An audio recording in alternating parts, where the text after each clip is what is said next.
state organs. This provision underscores the High Court's critical role in ensuring constitutional compliance, even in politically charged matters. The Supreme Court of Kenya in Sonko case supports this position in its holding that impeachment proceedings are inherently political. They do not fall beyond the scope of judicial review. The court stated as follows. It's a fairly long quote. I've given it. In Martin Nyaga Wambora versus Speaker of the Senate, the Court of Appeal also held that judicial intervention in impeachment must be exercised cautiously. While conservatory orders may be issued to protect constitutional rights, they should not encroach upon the legislative process unless clear evidence of constitutional or procedural violations exists. The court underscored that judicial intervention should respect the separation of powers, ensuring that the judiciary does not undermine the functions of elected bodies. South African courts have similarly addressed the scope of judicial intervention in impeachment process, emphasizing the balance between constitutional oversight and respect for the separation of powers. A notable example is Economic Freedom Fighters versus Speaker of the National Assembly and others. This is a 2018 matter, which involved impeachment proceedings against former President Jacob Zuma. In this case, the Constitutional Court affirmed that while the judiciary has the authority to ensure that impeachment proceedings comply with constitutional requirements, it must exercise restraint to avoid encroaching on the disciplinary functions of the legislature. The court made it clear that judicial intervention is warranted only when necessary to correct political procedural irregularities or constitutional violations. The ruling highlighted that conservatory orders should be applied with caution to prevent unwarranted intrusion into the legislature's domain. The court had this to say, in quote, "Courts must be careful not to impose themselves in a matter that disrupts the legislative process or undermines the authority of Parliament. Judicial oversight is essential to safeguard constitutional rights and ensure procedural fairness, but it should not extend to directing how the legislature carries out its internal disciplinary proceedings unless there is clear evidence of procedural defects or breaches of the Constitution." This decision underlines the principle that the judiciary's role in impeachment matters is not to take over legislative functions, but to ensure that such processes are conducted in a manner that respects constitutional norms and procedural fairness. It reinforces the idea that while the doctrine of separation of powers is crucial, it does not preclude judicial oversight when fundamental constitutional principles are at risk. It is therefore our finding, based on the above, that the Constitution of Kenya has clearly delineated independent and distinct paths for the three arms of government. Accordingly, this court's intervention in the matter before it is warranted through a very narrow window that allows for oversight in cases where constitutional infractions are alleged in the impeachment process. This position is reinforced by our previous determination that the petitioners have established a prima facie case in the petitions before this court. And I will handle the third issue, that is whether the conservatory orders in place should be confirmed. We reiterate that we dealt at length with the nature and principles for consideration in application seeking conservatory orders. That was in ruling number 1, which we delivered some few days ago. We adopt that discussion as part of this ruling by your reference, and suffice to say that the three main principles for consideration are as follows.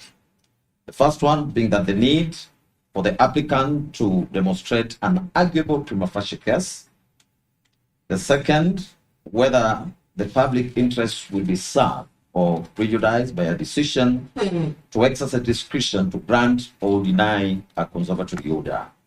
And the third is that whether if an interim conservatory order is not granted, the petition or its substratum will be rendered nugatory. We will consider the said principles as they play out in this matter. On whether prima facie case has been demonstrated, this is a discussion which featured in ruling number 1, where we dealt with the definition and the nature of a prima facie case. We held that such is a case which, I quote, on the material presented to court, a tribunal properly directing itself will conclude that there exists a right which has apparently been infringed by the opposite party as to call for an explanation or rebuttal from the other, end of quote. See the case of Rao versus First American Bank of Kenya Limited and 2 others.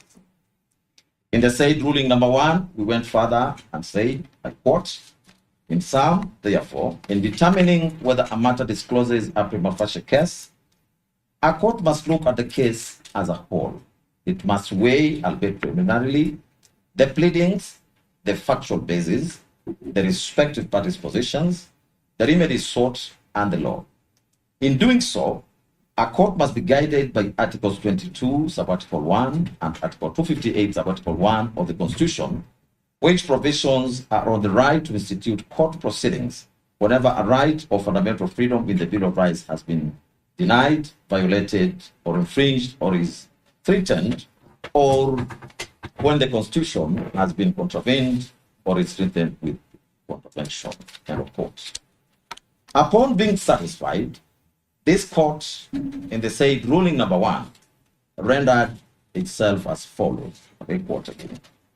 Applying the above in this matter, and without much ado, we are satisfied that the consolidated petitions raise constitutional issues that require further judicial consideration. End of quote. This court has not deviated from the above position. We reaffirm that the consolidated petitions in cohort number 1 and in cohort number 2 still raise constitutional issues requiring further judicial interrogation. The second issue is whether with public interest considerations. Black's Law Dictionary described public interest as the general welfare of a populace considered as warranting recognition and protection, something in which the public as a whole has stake, especially in something that justifies government regulation. In ruling number 1, we found and held that, what? Public interest tilts in favor of allowing the constitutional process to proceed unhindered. End of quote. To therefore understand how public interest factors into this matter, it is necessary to examine the historical context of the office of the now Deputy President. Naturally, the starting point is the retired 1963 Constitution, which hereinafter will be referring to as the 1963 Constitution. Chapter 2 of the 1963 Constitution addressed the executive, with part 1 thereof focusing on the President and the Vice President. Section 4 of the 1963 Constitution established the office of the President as follows. I quote, there shall be a President of Kenya who shall be the head of state and Commander-in-Chief of the Armed Forces of the Republic. End of quote. Section 6 addressed a vacancy in the office of the President. And I may not go through all that,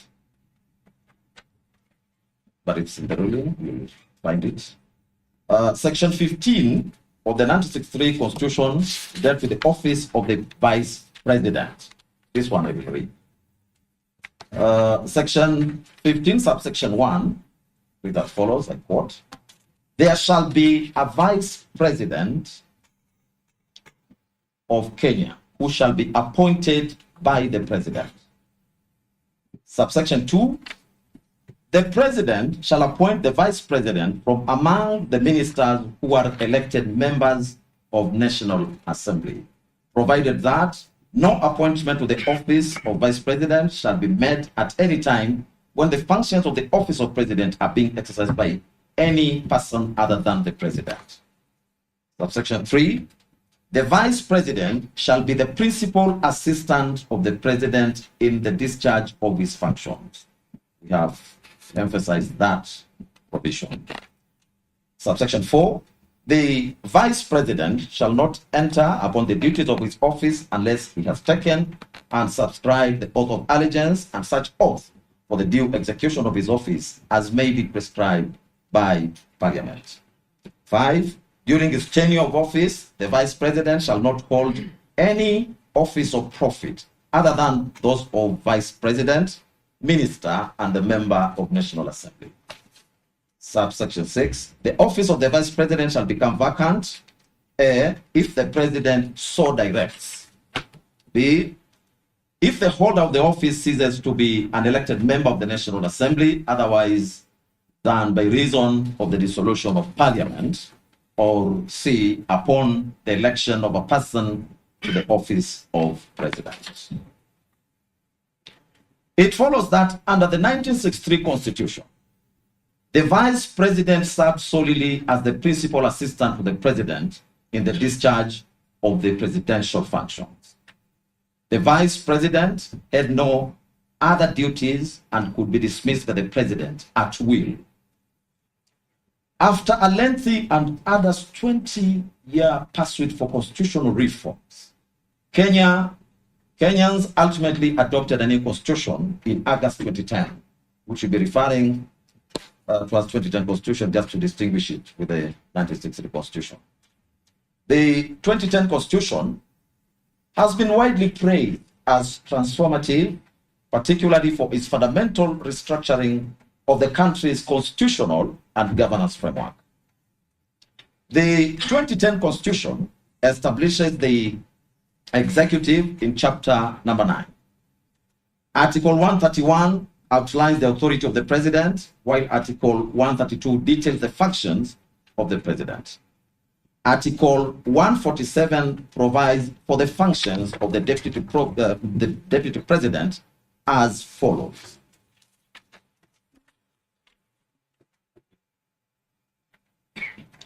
The deputy president shall be the principal assistant of the president and shall deputize for the president in the execution of the president's function. 2, the deputy president shall perform the functions conferred by this constitution. We emphasize that. The deputy president shall perform the functions conferred by this constitution and any other functions of the president as the president may assign.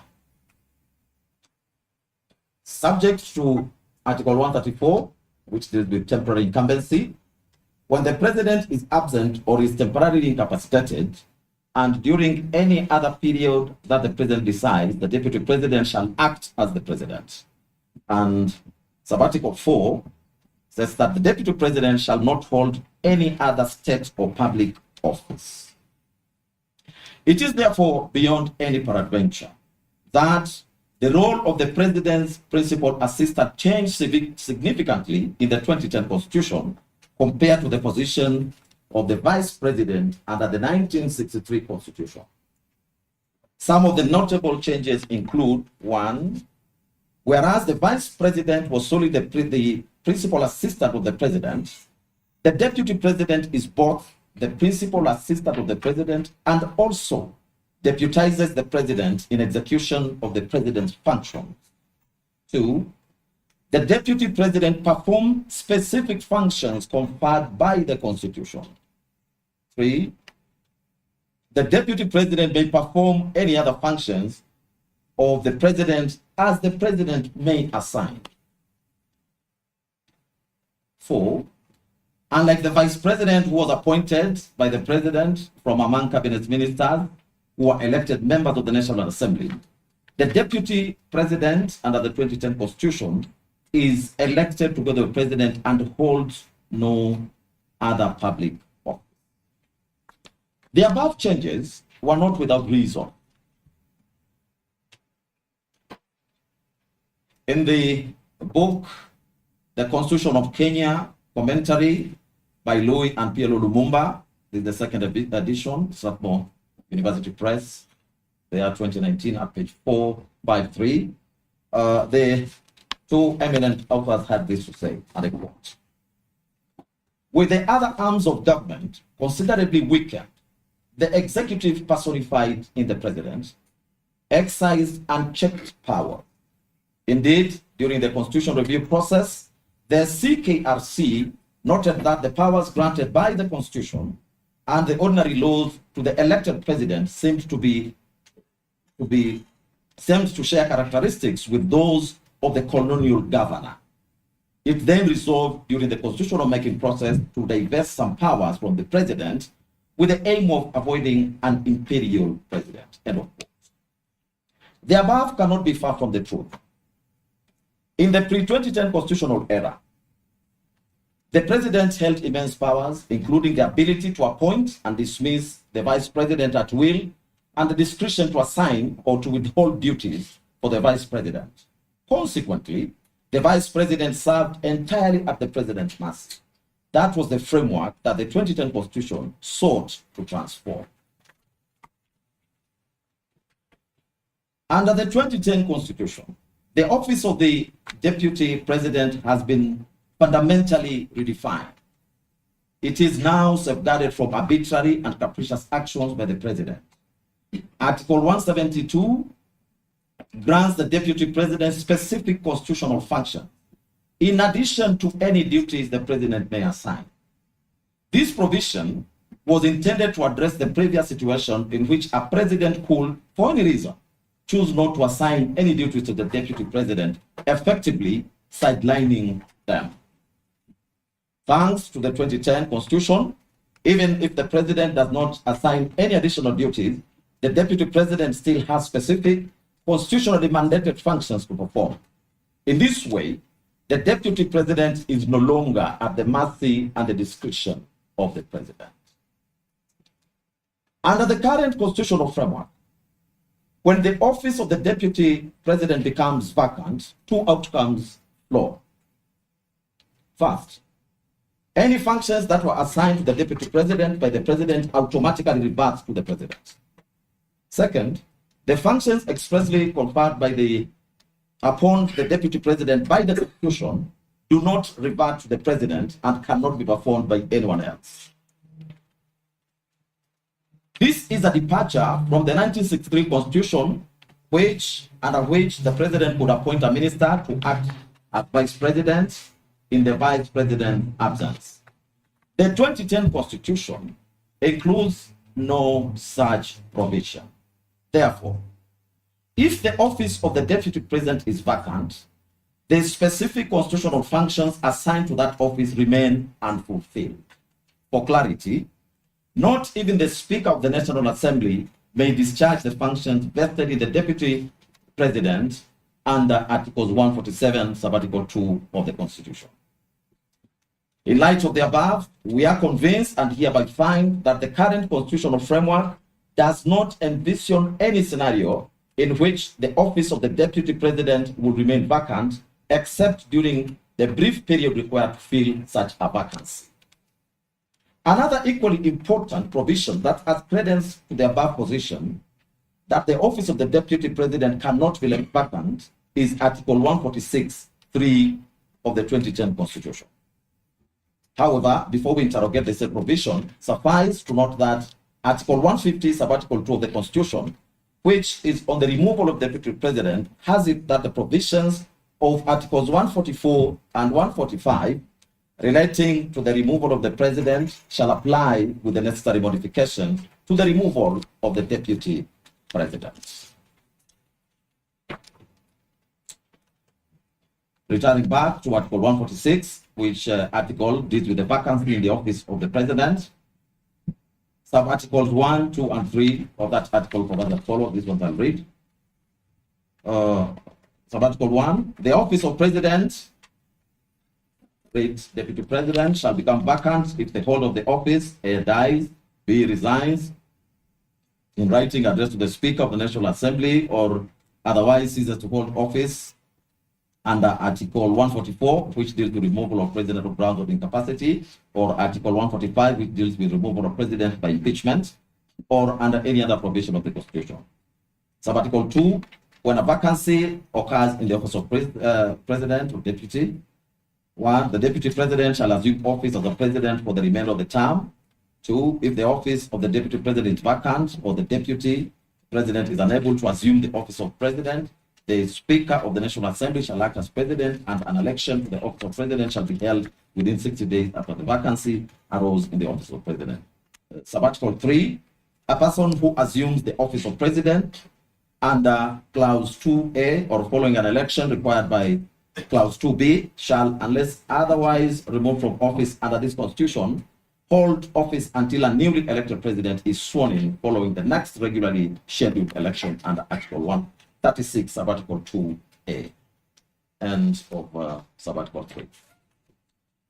Therefore, to us, a holistic reading of Article 146 alongside Article 152 of the 2010 Constitution, and in relation to the filling of a vacancy in the office of the Deputy President in this matter, yields the meaning that the person who assumed the office after the impeachment of the Deputy President shall, unless otherwise lawfully removed from this office, hold that office until further orders of this court or until the current term of the President ends, whichever comes first. The foregoing demonstrates that the structure of the Constitution, which reflects the popular will of Kenyan citizens, envisions a scenario in which the office of the Deputy President will always be filled except during the brief period of required to fill the vacancy as already stated above. Based on the foregoing, we now turn to the nature of the conservatory orders in this matter. It is widely accepted that the purpose of conservatory orders is to preserve the status quo pending further orders of this court. The Supreme Court in Gachagua, Peter Munya, and Dixon Mwanda Githinji and two others say as much.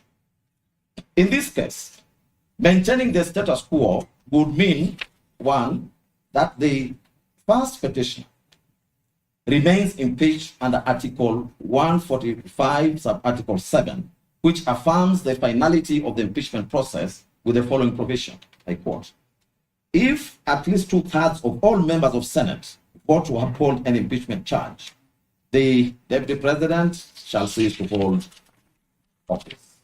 End quote. 2, additionally, the prevailing status quo will mean that the Deputy President nominee, Professor Abraham Kithure Kindiki, does not assume office. With such an approach, while such an approach may seem fair, reasonable, and balanced, and one which this court will ordinarily be inclined to adopt, the unique nature of the Deputy President role under the 2010 Constitution suggests a different course. Allowing these orders to stand will leave the office of the Deputy President vacant. The problem, however, is that no other person is authorized to carry out the constitutional functions specifically assigned to the Deputy President under Article 147, sub-Article 2, once those assigned by the President revert to the President in the absence of an office holder. The result would be a de facto suspension of Article 147(2) of the Constitution, an outcome that no court should knowingly permit. For clarity, this court firmly holds that no court should issue orders that have the effect of suspending the operation of any provision of the Constitution, such an outcome is clearly not envisioned by the document itself. The Constitution was not handed to Kenyans on a silver platter. No, it was achieved through great struggle and sacrifice. Therefore, it is the duty of the court to uphold its provisions as intended by the framers and as demanded by the people of Kenya. Furthermore, Article 259 of the Constitution mandates the document mandates that the document must be interpreted as always speaking. This means the Constitution is a living document designed to address contemporary challenges and to be applied consistently and continuously without interruption. Suspending any provision of the Constitution, even temporarily, would undermine this principle by creating gaps in its operation and disrupting the intended balance of governance. The Constitution is structured to ensure that all its provisions are effective and operative at all times. If any provision, such as Article 147, Sub-Article 2, is rendered dormant by a judicial order, it risks setting a precedent where parts of the Constitution could be selectively switched off, effectively weakening the Constitution's authority and the protections it affords. Additionally, we are mindful that courts are guided by the principle of constitutional supremacy, which requires that all judicial decisions align with the Constitution's objective and upholds its integrity. Issuing an order that suspends a constitutional provision would directly contravene this principle, effectively placing judicial discretion above the supreme law of the land. This will be inconsistent with the spirit of judicial restraint and the court's role as a protector and not a modifier of the Constitution.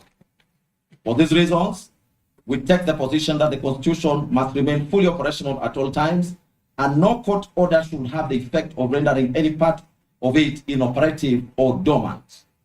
The court's responsibility is to interpret and apply the Constitution as a cohesive functional document that serves the people's enduring will and protects the structure of governance as established. Drawing from the above, we hereby find and hold that public interest in this matter favors giving way to the Constitution, which in any event is the will of the people. That is also the dictate under Article 3 of the Constitution, where every person has an obligation to respect, uphold, and defend the Constitution. We choose to abide by that calling. As such, public interest demands that the office of the Deputy President should not remain vacant. Whether the consolidated petitions will be rendered obligatory in the absence of any order. As we stated in ruling number 1, because the consolidated petitions challenge the entire impeachment process, the fundamental issues at stake remain live, even though the parliamentary proceedings have been completed. Furthermore, as previously noted, should any of these petitions succeed, this court will have no shortage of effective remedies to address the situation. The next issue is whether the applicants will be prejudiced if the orders are not granted.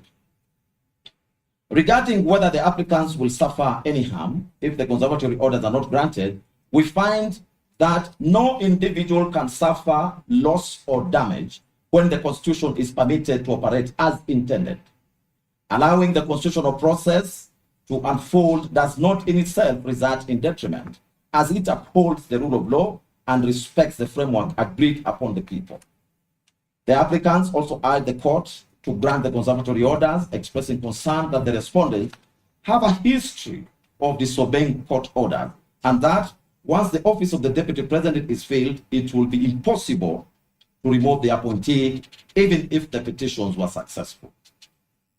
However, this court takes the view that it cannot operate under the assumption that its orders will be disregarded. This country has legal mechanisms to address any acts of disobedience of court order. Moreover, the Honorable Attorney General, through Senior Learned Counsel Professor Gachagua Mugai, has given an undertaking to comply fully with any orders which would be issued by this court in this matter.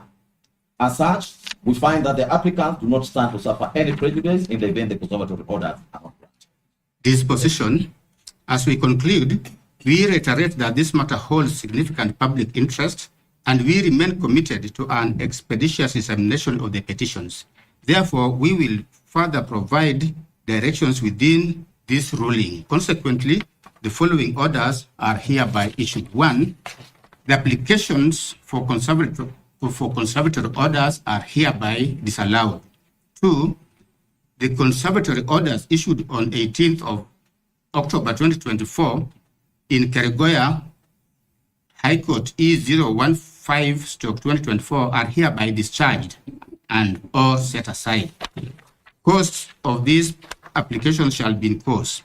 We grant leave for appeal, typed proceedings, and certified copies of this ruling to be availed to parties at cost or as it may be.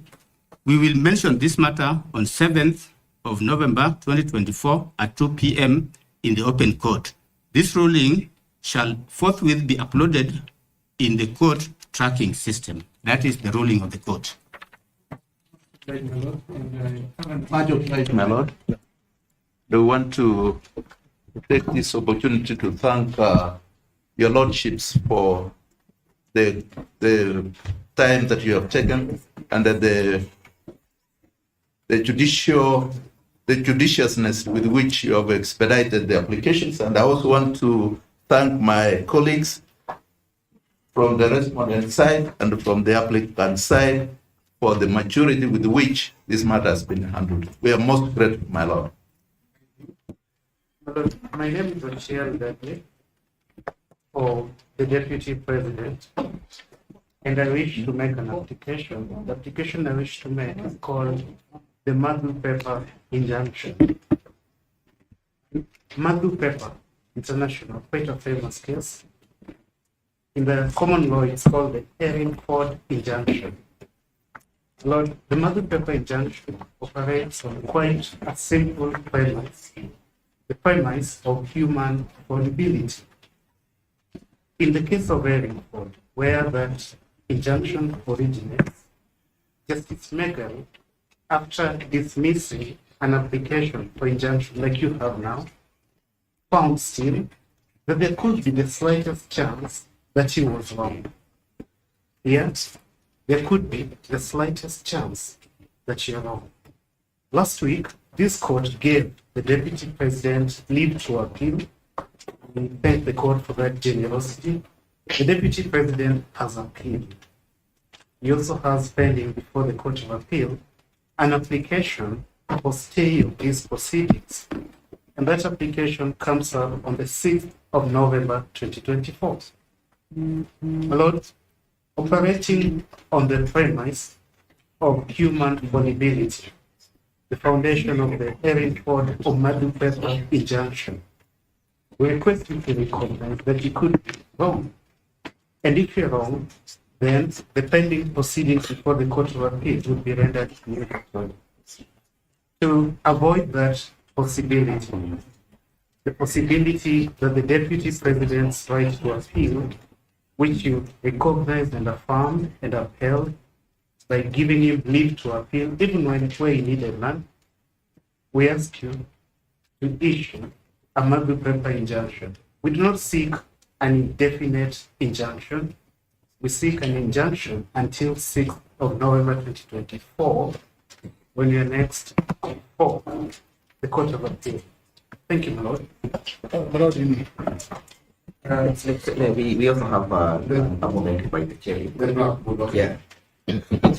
My lords, I want to associate myself with the submissions made by my learned friend,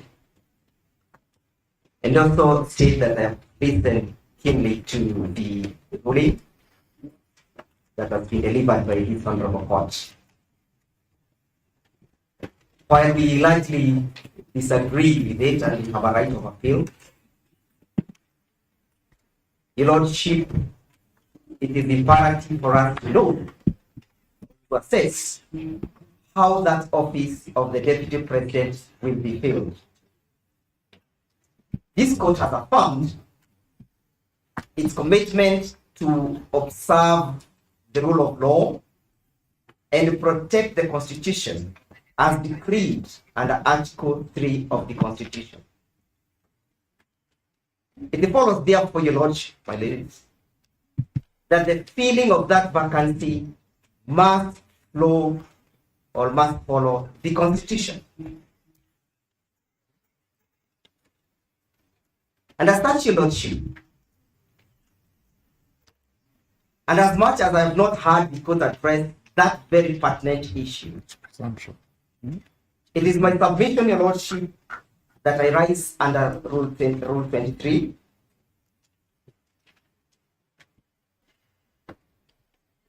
Beg your pardon. Rule 23 and Rule 24 of the Mutunga Rules. And I make an application, Your Lordship, that pending the determination of this application, done under Rule 24, that this Honorable Court does issue conservatory orders suspending the swearing in of Professor Rigathi on the following grounds. Your Lordship, Article 10 of this Constitution, of the Constitution, by this Honorable Court, to observe the rule of law. It further calls upon this Honorable Court to commit itself to ensure that there is good governance, there is accountability and transparency in the manner in which matters are done or functions are executed. My Lord, we are High Commission. The General has said application. Some orders pending, but we haven't seen any application for that. Yes, Your Lord, if Mr. Kamoto was keen to read the rules, the Mutunga rules allows me to move you informally. And subsequent to me making an application informally, the court is called upon to reduce the same to a formal application. And that, Your Lordship, I want to draw his attention to Rule 24, Sub-Rule 1.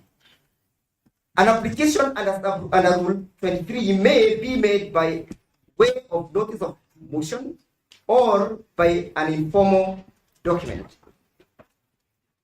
Your Lordship, permit me to proceed with the grounds of my application. It is clear, Lordship, that the court.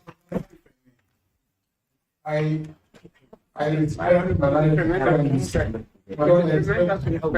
yes, I expect Mr. Njibu in replying to an application that is non-existent. Either in referring to E554, E554 2024, which is before the Court of Appeal, if you are referring to that application. But my Lord, if Malayan President is referring to the exercise of this court of a epistolary jurisdiction, then you should say so. But you cannot refer to the exercise of jurisdiction, my Lord, when this court is found as officer. You have rendered yourself on the question of the application. And therefore, they cannot add an application unless they say, my Lord, number one, is that served on us, or two, my Lord, because there's already an application for stay under Section 5(2)(b) of the Appellate Institutions Act before the Court of Appeal, that is live and that has a date. This court will not have jurisdiction to entertain any other application for stay.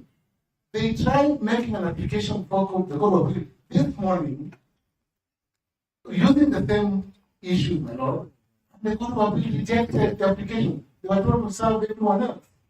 So, my Lord, we are trying to come here and to seek to apply for stay again, having a second bite at the cherry. It's dishonest, my Lord. It's dishonest. That before the Court of Appeal. That could be a response to the application which will be made by Nego. Yes, if there's an application. Yeah. Thank you, Lordship. Your Lordship, permit me to move on with my application, and I ask Professor Ojenda to have a look at the rules that I have just referred to. That Your Lordship, you be kind enough to interrogate the circumstances under which that office shall be filled. Your Lordship, it is on record, and I invite the court to take judicial notice, that there is a clear non-existence of a crucial state organ that is supposed to oversee the processes of filling of that office in the name of the Independent Electoral and Boundary Commission. Your Lordship, the Independent and Boundary Commission is created under Article 88 of the Constitution, and the functions are created therein. One of the functions, my lady, is to maintain a voters register, is to register voters. Under Article 99, your Lordship, of the Constitution, as read together with Article 137, creates the qualifications upon which the president or the deputy president must attain if one is to hold office.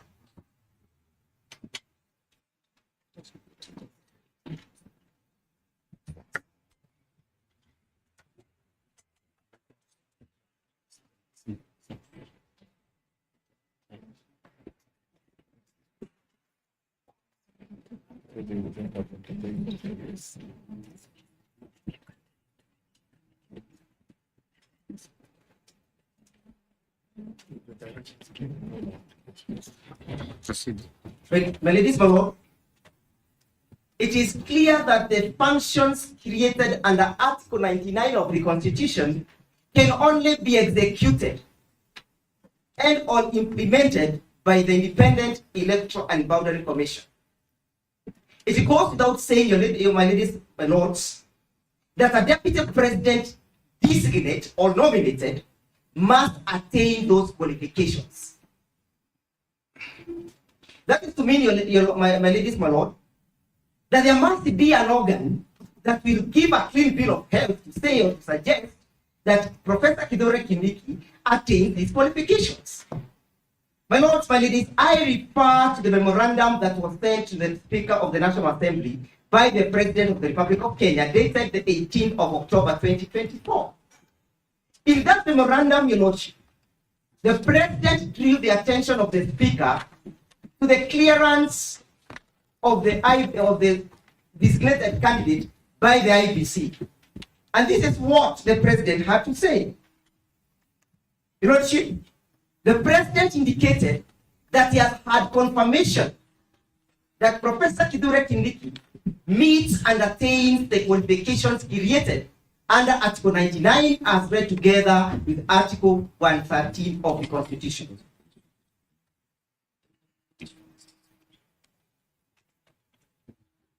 Ladies, my lords,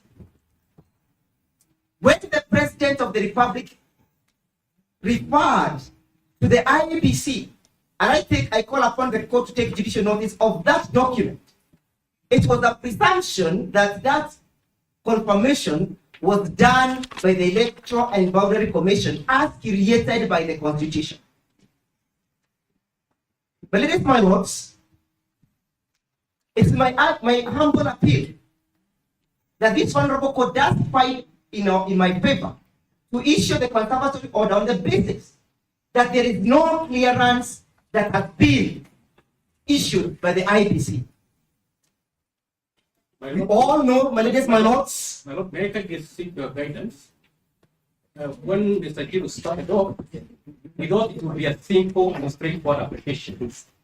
But now, seeing the trajectory it has taken, it has raised a number of issues for which we would require them released in a particular format so that we can take instructions from our lab. So we're thinking that we get a formal thing that will enable us to take instructions. Remind me your name. Dr. Kamodo for the attendance point. Your Lordship, I am making an application on the basis of the law. Your Lordship, if it is not crucial for us to have an IBC to confirm whether Professor Kithure Kindiki is a registered voter, that will mean, Your Lordship, that a person can go to Mathare Hospital and designate a person to become a deputy president. The qualifications created by the Constitution have a mechanism of being established, Your Lordship. And the process of establishing those qualifications, Your Lordship, is set down and out in law. Your Lordship. Mr. Njiro, my understanding, when you first asked for this conservative order under Madu paper, Yes, sir. it That was is his application. I have on a different application. I moved and that because my understanding is that if you want the court to give conservatory orders immediately after rendering a ruling or a judgment, that application can be verbal but also very short because the court is already aware, has already expressed itself. That's correct. So that kind of application cannot be the beginning of another big Your Lordship, application. I am well guided. So I think for the purposes of the discretion of the Yes, bench, for the purposes of the discussion on the bench, Yes, I Lordship. think Mr. Ochieng's application is what we should be considered. Your application evidently requires to be formal. Your Lordship, I am well guided by the court, but the court also needs to perhaps appreciate the import of Rule 24. That due to the vulnerability of the rights and the vulnerability of the infringement and violation of the Constitution, I can appear before you. Rights cannot be vulnerable. Individuals are. May I have Not more right. time and then you have your response, Professor? Your Lordship, this application is premised again on Article 3. The call upon every person to protect the Constitution. And as I turn off, it is all clear to us that nobody can deny, not this court, not myself, nobody can bury his head under the sand, that there is no IBC. If Kithure Kindiki is to be sworn in tomorrow, what will be the import of swearing in a person who has not been verified and approved by the organ that is supposed to do so? Finally, Your Lordship, can this court fold its hands and watch and midwife and babysit a violation of the Constitution? What is the role of the court when it comes to the issue of Article 3 of the Constitution and the question of the sovereignty of the people? Your Lordship, I beg that you hear us. I beg that you grant the conservatory order staying the swearing in of Professor Kithure Kindiki on the basis that he has not qualified to hold that office. Secondly, on the basis that his purported qualification has not been verified by the body that is mandated to do so. In the absence of that, Your Lordship, you'll be inviting us to say that even an insane person can become deputy president, a bankrupt person can become deputy president. Objection. I rest my case. My Lord, let me respond to. So that Professor Ojenda and every other counsel who is seated, please sit down. We have two applications, and this is not going to be a start of another court process. It's not going to be a start of another court process. The applications which have been made are discretional. So I'll only allow one response, and then we'll render a ruling. Only one response. If, my Lord, if I may respond, my Lord. My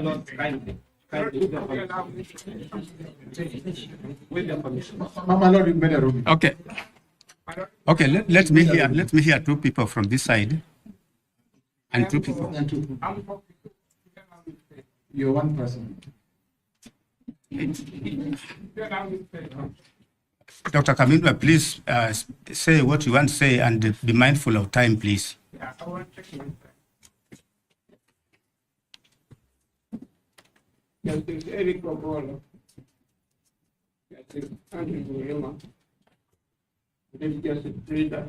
I've listened to what you're saying very carefully. From my point of view, one would be interested in developing students of the country. You have done, you have developed. But there is one thing I would like to point out to you very first. That you are operating in very dangerous water.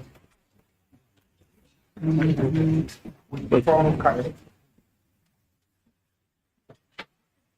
And this is an area where we have to call for wisdom We have called for deeper understanding of human nature and for deeper understanding of the society in which we live in Kenya.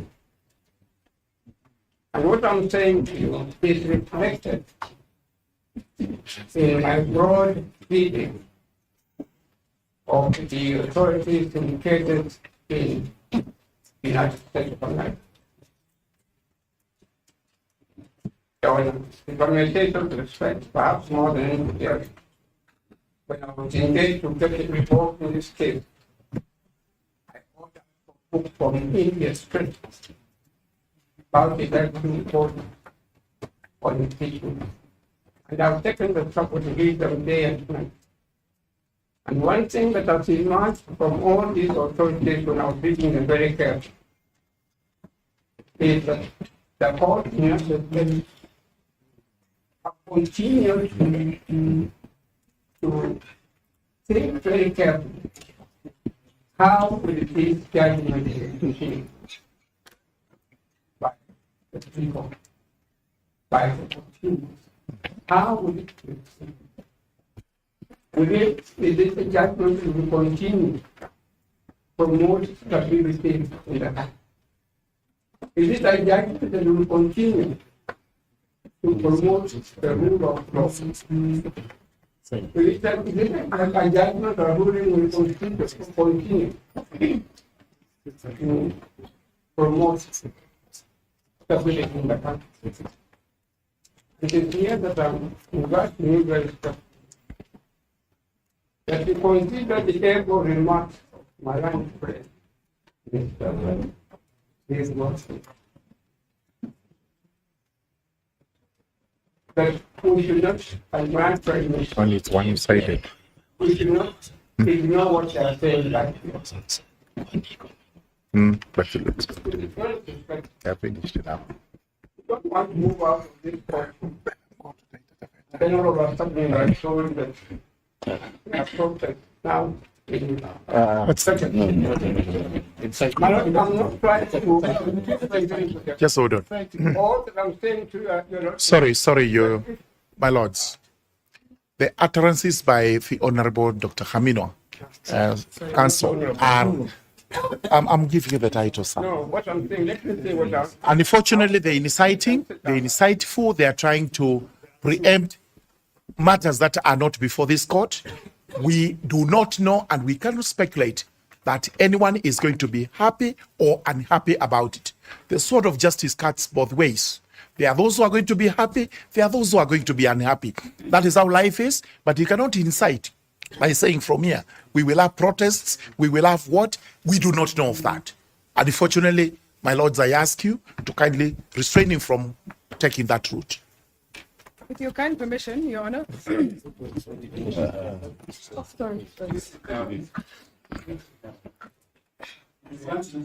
have rendered ourselves in this matter. We have rendered ourselves in this matter, and we are not going to open this matter for a further court proceeding. There are two applications before the court, one by Dedlu Chieng and one by Ndegwa.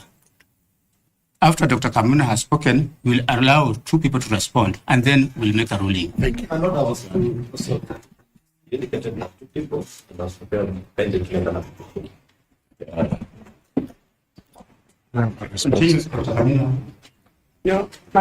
I'm actually showing one sentence.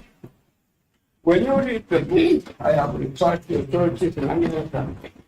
The judges have all made a finding on this. Yes, this is the people. So and so is speaking. But we shall not go ahead. We shall be in. So that's all I'm saying to you. You have heard, you have come up with a very family a ruling full of students, and particularly my line Lord, has come up with something that I had not thought of very much at all. But all I'm saying to you, that you agree, but you still have the discretion to say that, look, we are not, we have seen our findings, but still they're going ahead to build conservatory order for so many days, for so many weeks. And so you still have that discussion for the sake of the country. My Lord, may I kindly, my name is Sam Meberi. I appear for the 9th petitioner in the second cohort. My Lord, I stand to make an application for stay of the orders that have been issued this afternoon relating to the application that was before you, and having keenly listened and internalized the import of that ruling or product, Lord, we wish to move the court, much as we have that opportunity by way of the orders that were given, that we were given a right to appeal, that pending the appeal, pending the lodging of the appeal, my Lord and my lady, you allow us that opportunity of stay so that we can ventilate our issue before the appellate court. My Lord, what informed this application is that there is an apparent risk by the fill-up of the position of the deputy president, and in our petition, we had named the Professor Kibura Kindiki as a party in the petition that we had filed for the 9 petitioners. So that, my Lord, having analyzed and internalized that, we feel that the petition, in the fullness of time, when the court is going to process it, we will be dealing with an issue that perhaps will compromise the rights of the 9th petitioner who has moved the court. And my Lord, the other issue is that there is a period within which the respondents, if they have to move, they have to fill up that position of the deputy president. So that, my Lord, there is no any prejudice that will be occasioned to the second respondent if the orders of stay gets issued, because by close of business today, my Lord, we are going to lodge the notice, and that notice by itself acts as an appeal, and in the fullness of time, we shall be processing the application before the appellate court for appropriate orders to issue. My Lord, I therefore associate myself with my colleague on the application for stay so that we don't have the proceedings before you in the fullness of time when we come to canvass the petition to be rendered nugatory or academic. My Lord, you have the discretion, and we ask and beseech you to exercise that discretion in the favor of the 9th petition. Thank you, Madam. My Lord, I would like to make an application under Article 1.1 directly. And my ladies, my lords and my lady, we are thankful for your ruling today and the lengthy explanations and court case that has gone into it. Unfortunately, my lords and my lady, it seems that some people are being favored over us. And in this matter, it is the state or advocates. We are here acting in person, and we are entitled to the same equal protection of the law. We are here trying to defend the Constitution and our constitutional rights. I am being discriminated against as a woman, as a person with disabilities, and as a youth, my lords and my lady. We filed our application on the 8th of October, 2024. And we thought that we would be enjoined as interested parties to participate in Tuesday's proceedings, but we were not. So we did not have the time to ventilate our issues properly. My lords and my lady, we are asking you to stay your orders for 7 days, as you have told us to come back on the 7th of November. So at least we get a fair chance, a fair fighting chance as a sovereign to also ventilate our issues properly.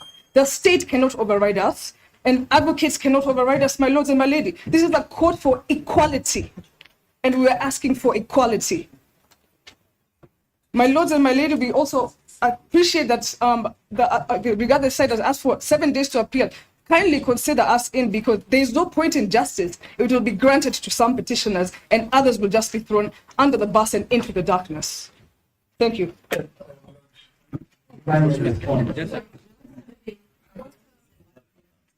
Just clarify, your application is dated the 8th of October? 8th of October, 2024.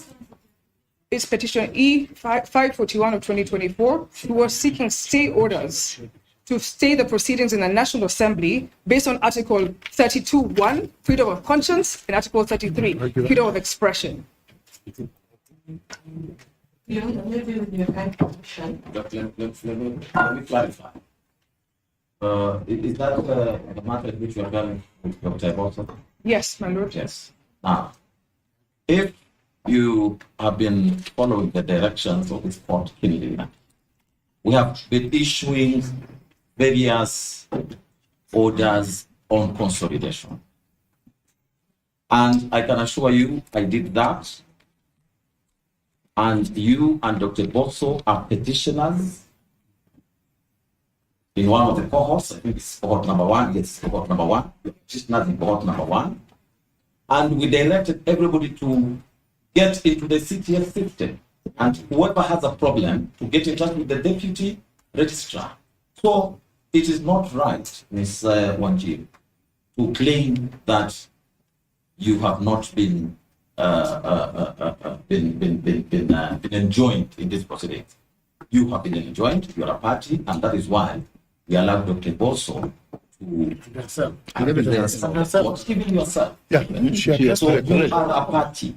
You are a party. That one I can assure you. My lords, we were not entitled to the right of enjoinder, and we had points that we wanted to defend against the respondent side. So we're just finding it very difficult that due process is not being followed in our instance, as we applied even before both parties on the 8th of October 2024. They came to court on the 18th, 10 days after us, and they have still been granted audience before us, and we were told we're going to be in cohort 1, and then cohort 1, this application has already overtaken cohort 1. We're now being told to come next week after the swearing in would have been gone through and after numerous rights would have been violated that we have raised. I think, Ms. Wanjiru, what you just need to do is just get into the CTS, get all the directions. There's every direction. There's a reason why we came up with cohort 1 application petition and cohort 2 applications. Yes, my lord. So I think we may not wish to respond on whether you are discriminated or not, but we're so sure you are not discriminated because there are proper directions in respect of every cohort and every matter before us. My lord, kindly take time to go through the city. Thank you. This court had made directions on this issue. Yeah. We said there are only 2 applications before this court right now, and those are 2 applications which will be responded to. We have applications. We are finished with this side. my lord, that would like an opportunity to respond to both applications that are being brought today. Maybe I can say one thing, just on behalf of the second petitioner. My name is Kimoto Wanjiru, Makazi. Millimani.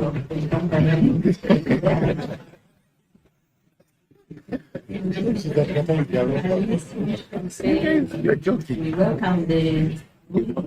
However, some bits that we feel aggrieved and we wish to appeal. And therefore, as we do the notice of appeal, we pray that we are in support of the issue for injunction. Though the issue for stay, which the court may say it's a legislative order, but we are saying pending the time we do the appeal, at least the status quo be maintained. And also we wish to say that there was an issue that the Court of Appeal today dismissed an application for stay. That is not true. We were told to serve, but we were not served, and that's the reason why we were given another date. So therefore we are in support of this application. Let's continue also. Yeah. Dr. Bosso. Yes. Please sit down. Please sit down. My lord, this court. Please sit down. Please sit down. Will I be given a chance to speak? Please sit down. Give it to Wanjiku. Let her talk. Yes, my lord. As a young woman, I'm under 35, my lord. I'm actually 35. I'm a youth and I have a disability. And we're the owners, I think, on the platform that check that we have a disability, my lords and my lady. Our constitution, Article 1.1, has to count for something. Because it was intended for us to come to courts directly. Please respond to the application. Support make the application. Yes, my lord, I'm in support of the application. Most obliged. My lord, finally.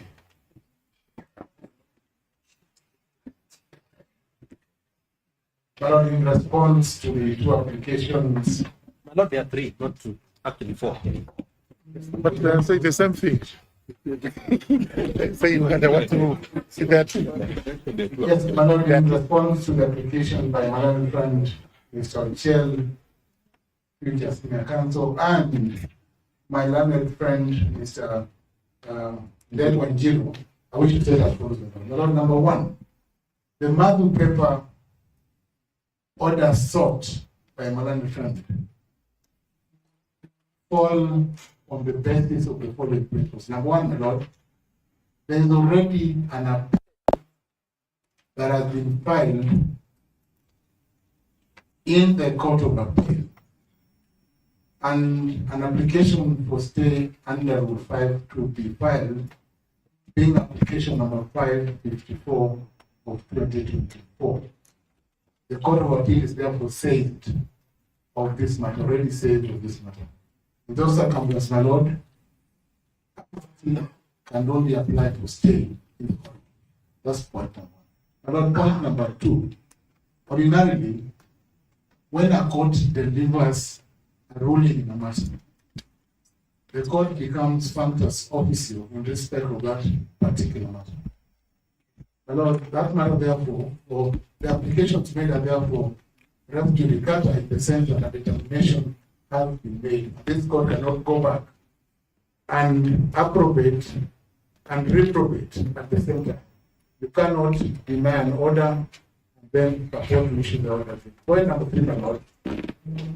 Around rules 23 and 24 of the Mutunga rules are presented before you, together with an application by my friend on substantive issues touching on actions that may be undertaken subsequently, including, my lord, the qualifications of the Deputy President nominee, Rigathi, can only be brought to this court, my lord, through one, either a new petition and a new application, or two, my lord, through an application for review. The only avenue that Mr. Ndegwa can bring all the issues that spoken to this afternoon, and our application through review. No application for review or setting aside have to be filed before this court by Mr. Ndegwa. And therefore, it is inconceivable, my lord, that this court would entertain the application brought on several grounds, my lord, including grounds challenging the suitability or otherwise of the Deputy President nominee. My lord, lastly, because my friend will submit further, once a court has delivered a ruling, my lord, the justice of the court is that consequential processes can be undertaken given that there are no orders in place. And that is not for the court to be part of the control. That is for other parties, probably not before this court. My lord, what you have done is dismissed the application for sabotage. So that's a negative one. And the court cannot be invited to review or to stay a negative order that has dismissed an application. And the negative order again goes to the application by Kimodo and Company Advocates, Dr. Owoya, who has also sought to stay your orders.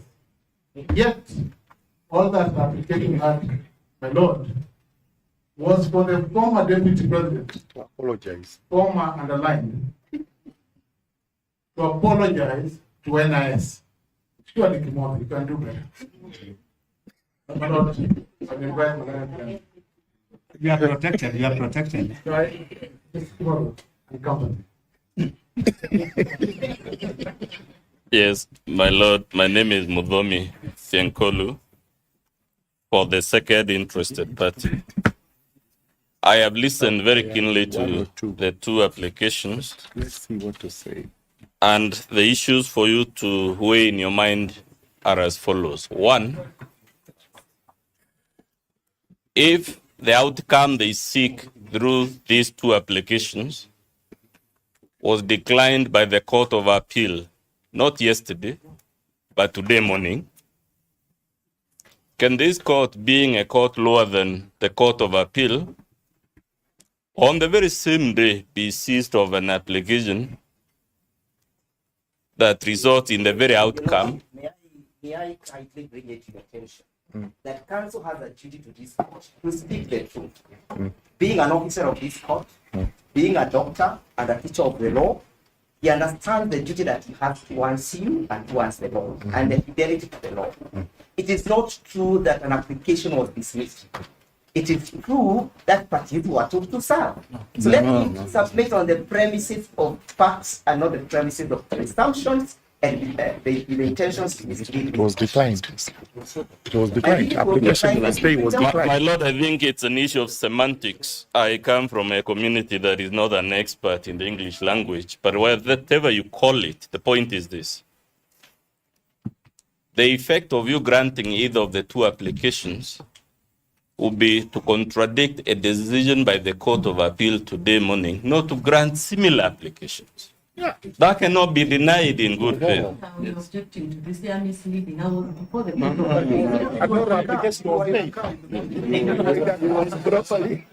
lord, the Court of Appeal is a court of record. I don't want to belabor this point. Let me move to my next point. The Court of Appeal is a court of record, and I'm sure the court has access to that record. Two, my lord, it is not like Kindiki was nominated yesterday or the day before yesterday. He was nominated several days ago. If the applications now being made were made in good faith, they should have made a formal application several days ago, which would have been on record, which would have had the opportunity to respond to. You are now being invited by submissions from the bar without a formal application to grant some relief, supposedly on the ground that Kindiki is unsuitable.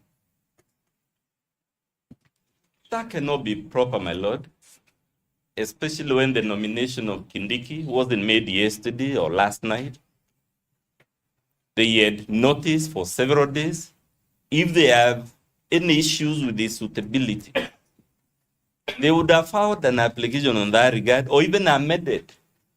The applications were just determined and they were granted that leave and they didn't amend them. So surely it's an ambush for my colleagues now to stand up and start telling you Kindiki this, Kindiki that, and therefore stay, and therefore Madhu paper this and that. Two. Number three, my lord. What you're being asked to do is to flip-flop or to behave like a pendulum. My lord, a pendulum moves from this end to the other end, but it never leaves the two extremes, so there is what I usually call motion without movement. The court has already read a ruling to us saying that it cannot issue a conservatory order that would have the effect of suspending any provision of the Constitution. You're being invited right now to do exactly what you have just told us cannot be done. And you're told the reason you should do that is because you're human and there is a possibility you're in error. Of course, there is a possibility, my lords, you're in error. But there is a court that exists to correct errors made by this court. You're being asked to embarrass yourself to say just a few minutes ago that the conservatory order should not have issued in the first place. And then you're being invited to issue an order that would have the contrary effect. I think they are setting up the court for embarrassment. My lord, there is a reason there is a law which we all know because both the people in the bench and the bar are lawyers. And it is common ground that no appeal operates automatically as a stay of any decision made by any court. The reason that rule exists, my lord, is so that whoever is desirous of an appeal can move the appropriate court, which they have done, and persuade that appropriate court to issue that stay. So they are telling you, because there is a possibility you might be in error, therefore automatically, but the rule, if I understand it, is that no appeal, let alone an intention to appeal, can issue automatically. Lastly, my lord, you have been told about a Madhu paper, a junction. I thought we were talking about conservatory orders, my lord, because Munya told us injunctions are remedies in the realm of private law. They exist to protect personal private interests. And conservatory orders, which you just did, cannot issue in the circumstances of this case, are the remedies available in public law for the ordered functioning of public agencies.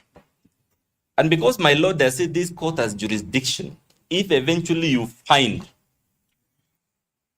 that the Honorable Rigathi Gachagua was not lawfully impeached, this court has still confirmed it has a remedy. It can undo the entire process. Let us not detain you here, back and forth, flip-flopping, behaving like a bedlam.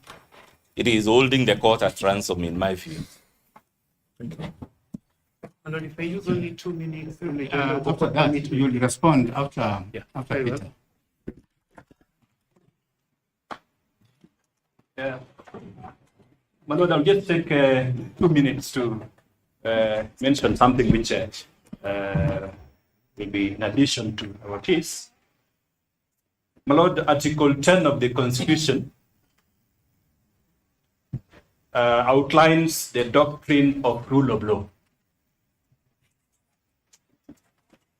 My lord and my lady, the doctrine of rule of law anticipates that at some point controversies in the society, especially legal controversies or controversies related to the interpretation of the Constitution, will be determined by judges. And concomitant to that is the doctrine of finality of your decisions.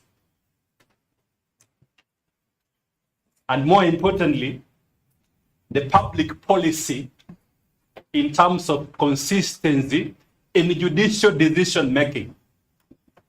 So, my lord, my lady, once you've made a decision, the expectation of the public is that you will stand by that decision, unless there are exceptional reasons for you to depart from that decision. Especially immediately after you've rendered your decision, it will undermine that doctrine of finality of judicial decision making. If you immediately depart from the decision without exceptional reasons, they have not put on record exceptional decisions to warrant that immediate departure, and the public expects that your decision will be enforced. Secondly, the doctrine of rule of law again operates in a complete way. John Locke in 1689 developed a concept in his treatise of government known as the concept of inalienable right, which informs our constitution. And one can mention here that judges have a right to be wrong. They say you have a right to be wrong.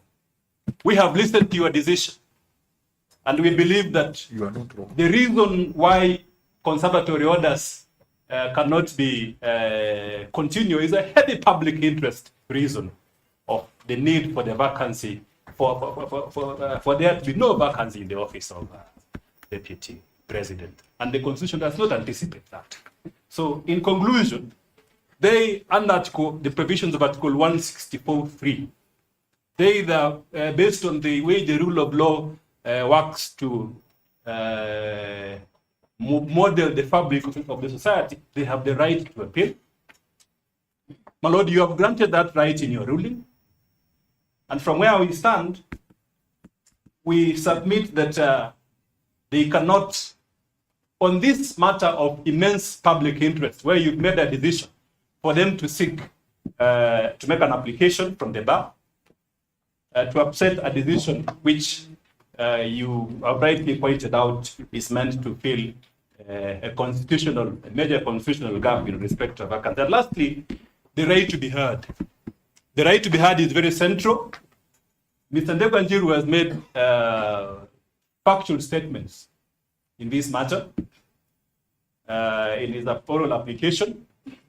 Again, given the immense nature of this matter in terms of public interest connotations, it is important that the respondents are given opportunity to specifically rebut the factual questions of law, the factual questions and some of the legal points that they are brought up.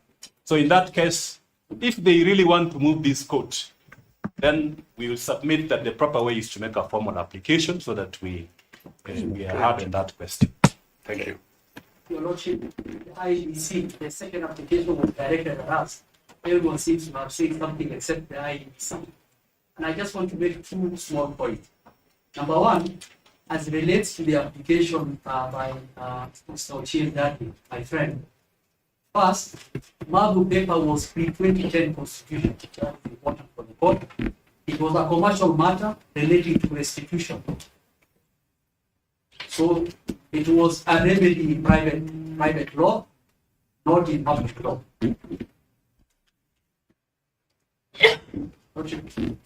Mabu paper was pre-2010 constitution.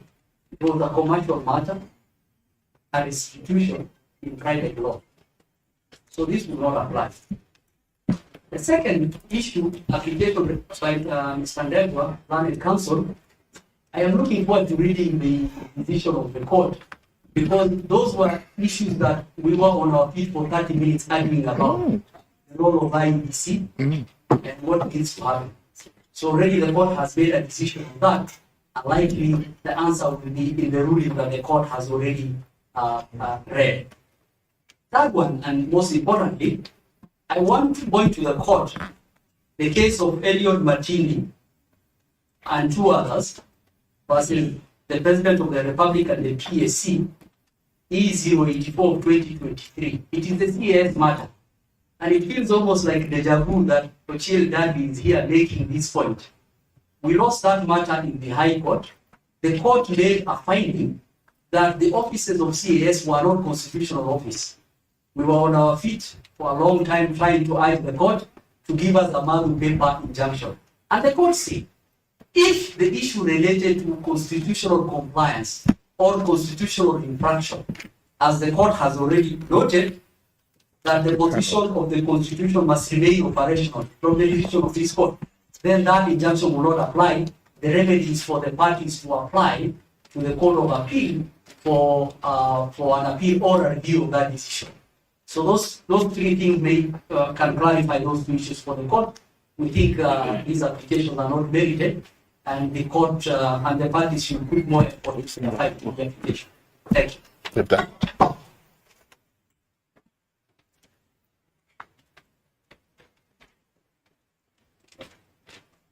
My Lord, perhaps before maybe we get directions as to how many they are responding because there was all of us.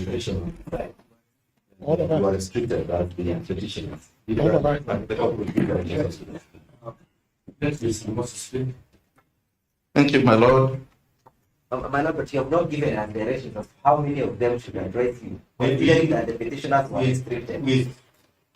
With stage 2, no of them have already spoken.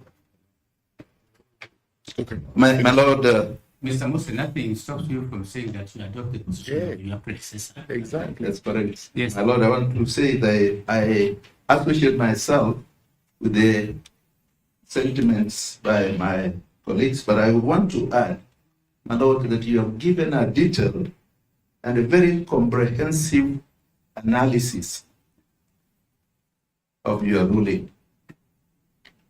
You've gone into graphic details and you have addressed various issues and given a determination of the same. We are not before this court, my Lord, to litigate in installments. My learned colleague, Ndegwa, has all along been aware that Professor Kindiki was nominated. For him to just spring up now and start raising issues concerning Professor Kindiki is just but a mockery of the justice system. My Lord, you've made a determination. Your functus official we will not want you to reopen these proceedings again. They have known the available avenues to them. Let them proceed on those avenues. I submit my Lord. Thank you very much. On only one point, which I actually objected to when it was being made, the point was that how would Kenyans receive the decision? I'm not so sure whether this is what these applications should be based on, because whichever way, there will be parties that will be aggrieved by the decision. There are many others that will be satisfied. Do not be misled that there will be protests, just the way I also cannot mislead you by saying there will be jubilation and celebration everywhere. The position remains, the court has rendered itself in a decision. The court is functus, and therefore we have now to move on. Any party aggrieved knows what to do, which is either to appeal, apply for a review, variation, or whatever it is they have to apply for. If the processes that will take place after this would be contra the Constitution, every party knows what to do, and this court is still seized of the matter, and they will be coming over here for a pronunciation on what the constitutional rights are. Therefore, we should actually not be taking the route that the decision may be popular or unpopular. It's a decision of the court, and it cannot be challenged along those lines. Thank you. My Lord, honoring the court and my colleagues' time, this is my rejoinder in exactly 2 minutes. My Lord, Rule 32.2 of the Mutunga Rules allows us to make this application informally as we make it. Rule 32.2 of the Mutunga Rules allows us to make a matter paper application as we do. It says the application can be made informally immediately after delivery of the judgment. Rule 32.2 to the rules. My Lord, the President, the Attorney General, when on the other side, has many times sought a Madu paper injunction. In the Finance Act litigation, where my friend Mr. Somane was present, Justice Majanja presiding, this court, in this rule, issued a Madu paper injunction. My Lord, on the last point, my Lord friend Mr. Ojenda sounds familiar with the Madu paper case. It's a Court of Appeal decision. I saw the first one, Batch versus Rent Tribunal. It's one of the most cited cases on the question of stay. And in that case, the Court of Appeal said, my Lord, allow me to read, and then I'll sit down. There is no inconsistency in granting such an injunction, a Madu paper injunction, after dismissing the motion. The purpose of the order is to prevent the Court of Appeal's decision from being rendered nugatory. Should that court reverse the High Court's decision? Respondents concede that you could be wrong. There's human infallibility. The purpose of the request we make is to respect that issue. What if you're wrong? And you allow the wrong person to come into the high office you've just established. My Lord, allow the request for 7 minutes. Thank you so much, my Lord.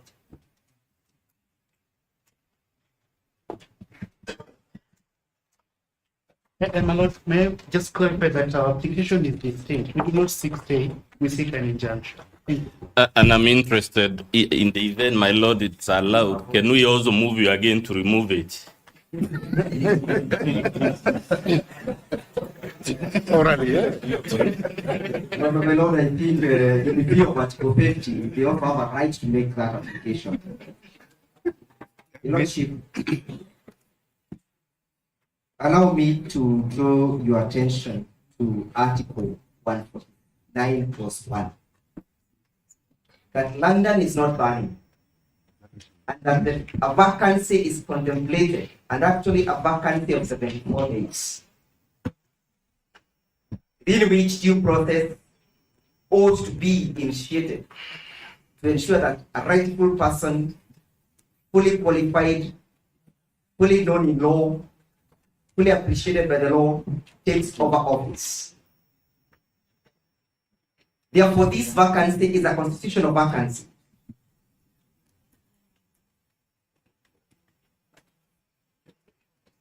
Further to that, Lordship, permit me to address you that this is a new application and this application has not been determined. Further, allow me to indicate that I listened intensively to the three thematic issues that were raised by the court, and this is not one of them that was raised and resolved by the court. Finally, Your Lordship, we all have a duty to uphold the law and to defend the Constitution.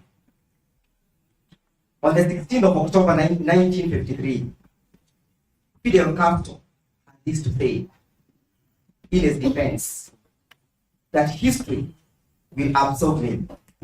History will absolve the petitioners. That we have brought to your attention that you have the duty to protect the Constitution, that a person qualified should take over and wait for the ruling. Finally, Mr. Somane has not addressed you on the qualification and the ability of a person to meet those qualifications under Article 99 and Article 97. He has not even told you that they are not applicable. If the court wants to say they are not applicable, history will absolve him. If the court wants to say that has no power to defend the Constitution, history will absolve him. If the court wants to pave way and mutilate this Constitution, history will absolve him. If the court wants to midwife an injustice, history will absolve him. I am most obliged.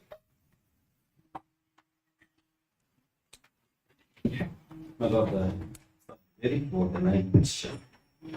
Only two issues. I invite you to Article number 23 of the Constitution, which gives parties right to come before you. Article 23 of the Constitution, which allows parties to come before you to seek for leaves. And in this instance, we are seeking an injunction by way of a stay, albeit temporarily, of the order that this court has issued. And we are not seeking these orders in eternity. We are moving to go to the appellate court once we have the ruling. Number two, my Lord, I invite you to the application by the 9th petition, the notice of motion application dated 18th of October. Because there was an allegation that we have been sitting here and it's coming as news that Professor Rigathi has been nominated as to step over the issues. Lord, that notice of motion application Client is a good client. Professor is a the good client. application that we're making. It was taken for a conservatory order, and the court has rendered its decision. So we are inviting you kindly to exercise your discretion so that we may have that application processed before the appellate court, if it is found of merit, so that we don't have to have it as an academic exercise. Thank you.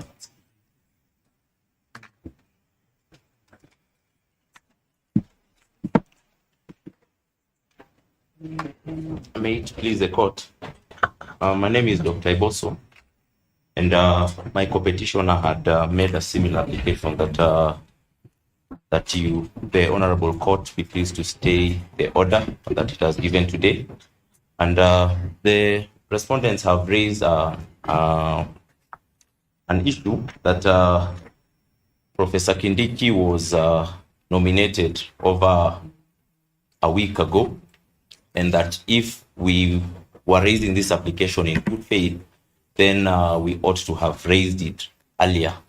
I wish to refer the court to its directions, which made it clear that one, the only applications it was going to hear were the two applications that were before the court. And this was made despite protests that my co-petitioner and I have raised for the last 2 weeks, that we have applications that seek similar orders and they've not been heard. However, I also would wish to direct the court to its own directions, which directed that we file amended petitions because many of the petitions had been overtaken by time. And if you look at our petition as amended, we actually raise concern about the process of election of the deputy president designate in our amended petition. And so it is quite in substance and whatnot. Secondly, I'd like to point out that my co-petitioner pointed out that we have been feeling discriminated. And as she explained earlier, she's dyslexic and sometimes she might rush her words, especially when she's tense. The feeling of discrimination that we've been having is that out of all the petitioners, we are the ones who have consistently for the last 2 weeks called on the court to refer to the applications that are before it and that which touch on this and will be given adequate time to ventilate them. Yesterday, I agree we were given an opportunity to speak as interested parties. And after the respondents gave their case yesterday, I tried to catch the attention of the court and I was ordered to sit down. I wasn't rising because I don't have a right of response. I know that. I was rising because I sought the discretion of the court, specifically because there are specific 4 issues that the respondents raised against the things I had raised. And in the decision of the court today, which I have listened to, one of the issues has actually turned on that. The fact that this court believes, which I believe is wrong, that it has jurisdiction to reverse the assumption of office of the deputy president. Of course, you've given a ruling and we respect it. And we wish to appeal that ruling. However, now we are asking the court, because both the respondents and us applicants agree that we have moved the Court of Appeal, and the Court of Appeal has given a mention date. So the court is aware of that, or at least that is not disputed. We are asking the court to stay its decision today, allow us to move the Court of Appeal appropriately so that it can give the necessary orders as relates to that, even if it means correcting what we believe to be the wrong finding of the court. The idea that this court is functus officio does not arise because the rules of the civil procedure, I'm not sure which rule exactly it is, allow any court, after giving its judgment, allows a party to ask for a stay even informally and the court to grant it. So really the issue of functus officio does not arise. Thank you very much. Thank you. We will adjourn for 20 minutes. We'll be back at 5:30. 5:30.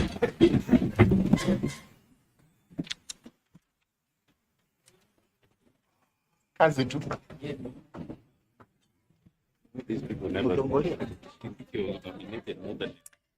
All right, that is just the court there taking a break, set to resume at 5:30 p.m. What you had there was submissions from the various advocates, and this just comes after that particular ruling by the 3-judge bench there that has now vacated the conservatory orders and sets clear path for Professor Kithure Kindiki. You did hear what the judges did say there, that the Constitution does not envision a vacancy in the position of the deputy president there. Of course, various matters also did come to the fore from the various judges there. You did hear also Judge Freda Mugambi talking about the jurisdiction of the bench, matters of whether the due process was followed in regards to that particular impeachment process by the August House there, by the National Assembly, by the Senate. That is also a matter that did come to the fore.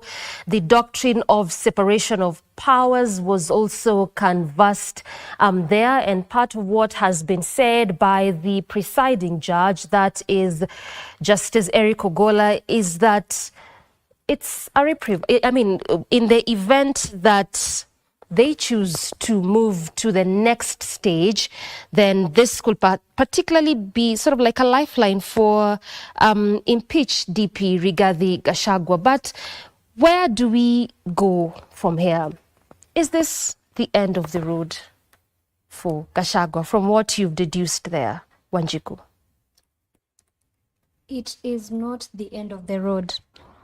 As the court was issuing its ruling, one of the things that they've mentioned is that the main test for issuing conservatory orders, and the first petitioner, that is Honorable Rigathi Gachagua, had met the question of prima facie, that is, they had established that there's a likelihood their rights had been violated. However, when it came to the test of public interest, that is where now the court has determined that the petitioners may not have met what they were praying for, and that is because the court has established that there can never be a vacancy in the office of the deputy president, and the constitution as it is constructed in respect to Article 146 as read with Article 148 is that even when there's a vacancy, it ought to be only for a short prevailing period before a replacement for a deputy president is appointed, which has already been done. And right now, as the court has taken a break, one of the other things that other petitioners are raising is that there are applications that had been made in respect to barring or having conservatory orders against the swearing in of Professor Kithure Kindiki, yes, challenging the manner in which his appointment was made. Yeah. And the petitioners feel that the court has not sufficiently addressed its mind to this question, and that is what now the court is taking a break to go and decide. Yeah. And you'll remember that the court said that there are still remedies that are available, yes, to Honorable Rigathi Gachagua. Yeah. In the event that after the petition is heard, it is established that the manner in which his impeachment was done was violated the constitution, then it could be overturned and he will return back to office, and whoever his replacement is might then at this point be sent back probably home. Like what we saw with the Wajir governor's indeed case there. Indeed. You also realize that the question of anyone to hold the position of deputy president, as was mentioned by Justice Ogola, he said that this needs to be someone who does not hold any public office. Indeed, that was one of the things that the court has sought to give an answer to, that the qualifications of a deputy president are well set. Okay. And you'll remember that there was also an issue that came up a lot on justiciability, and whether the court can be able to listen to a matter that has political inference to it. Okay. And of course, the court has said that, the constitution has arrogated different powers to each arm of the government. All right. Yes. All right.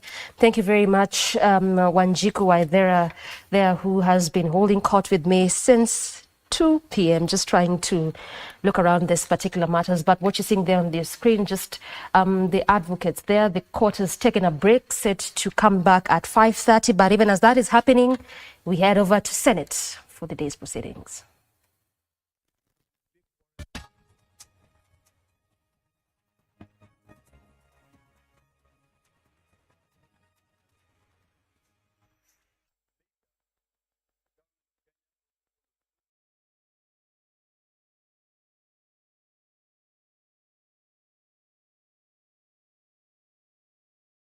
Therein. We will now deal with the issues for determination in seriatim. And I will deal with the first issue, that is whether this court has jurisdiction over the consolidated petitions. The first preliminary issue, petitions. The first preliminary issue that was raised before us is the jurisdiction of this bench. While it was also argued that the court has already determined this matter, rendering it res judicata, we believe it is necessary to revisit the issue Due to the new arguments that have emerged during submissions and in light of the unprecedented nature of the case before us, we find it prudent to further clarify our jurisdiction so as to ensure that the issue receives the comprehensive and careful consideration that it deserves. In determining this preliminary issue, we are reminded of the authoritative words of Nyarangi J.A. in the widely celebrated case of owners of the motor vessel Lillian S. versus Caltex Oil Kenya Limited, reminding us that without jurisdiction, a court has no power and must down its tools in respect of the matter in question. This principle has since been reaffirmed in numerous landmark decisions by the Supreme Court, underscoring its centrality to the exercise of judicial authority. In the case of Machari and another versus Kenya Commercial Bank Limited, the Supreme Court was unequivocal in its holding that a court's jurisdiction flows from either the Constitution or legislation or both.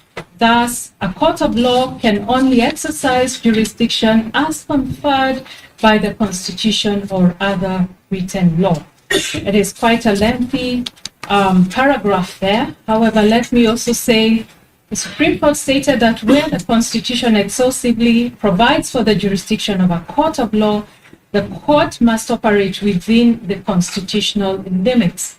It cannot expand its jurisdiction through judicial craft or innovation. And the quotation goes on. Likewise, in Adenga and two others versus Kibos Distillers Limited and 5 others, the Supreme Court again emphasized as follows: a court, even this court, that is the Supreme Court, cannot arrogate itself jurisdiction through crafts of interpretation, and a court ought to exercise its powers strictly within jurisdictional limits. End of quote. We find it necessary to address the issue of jurisdiction by examining the historical context of Kenya's constitutional drafting process, as highlighted by learned counsel Dr. Thiankolu in these submissions.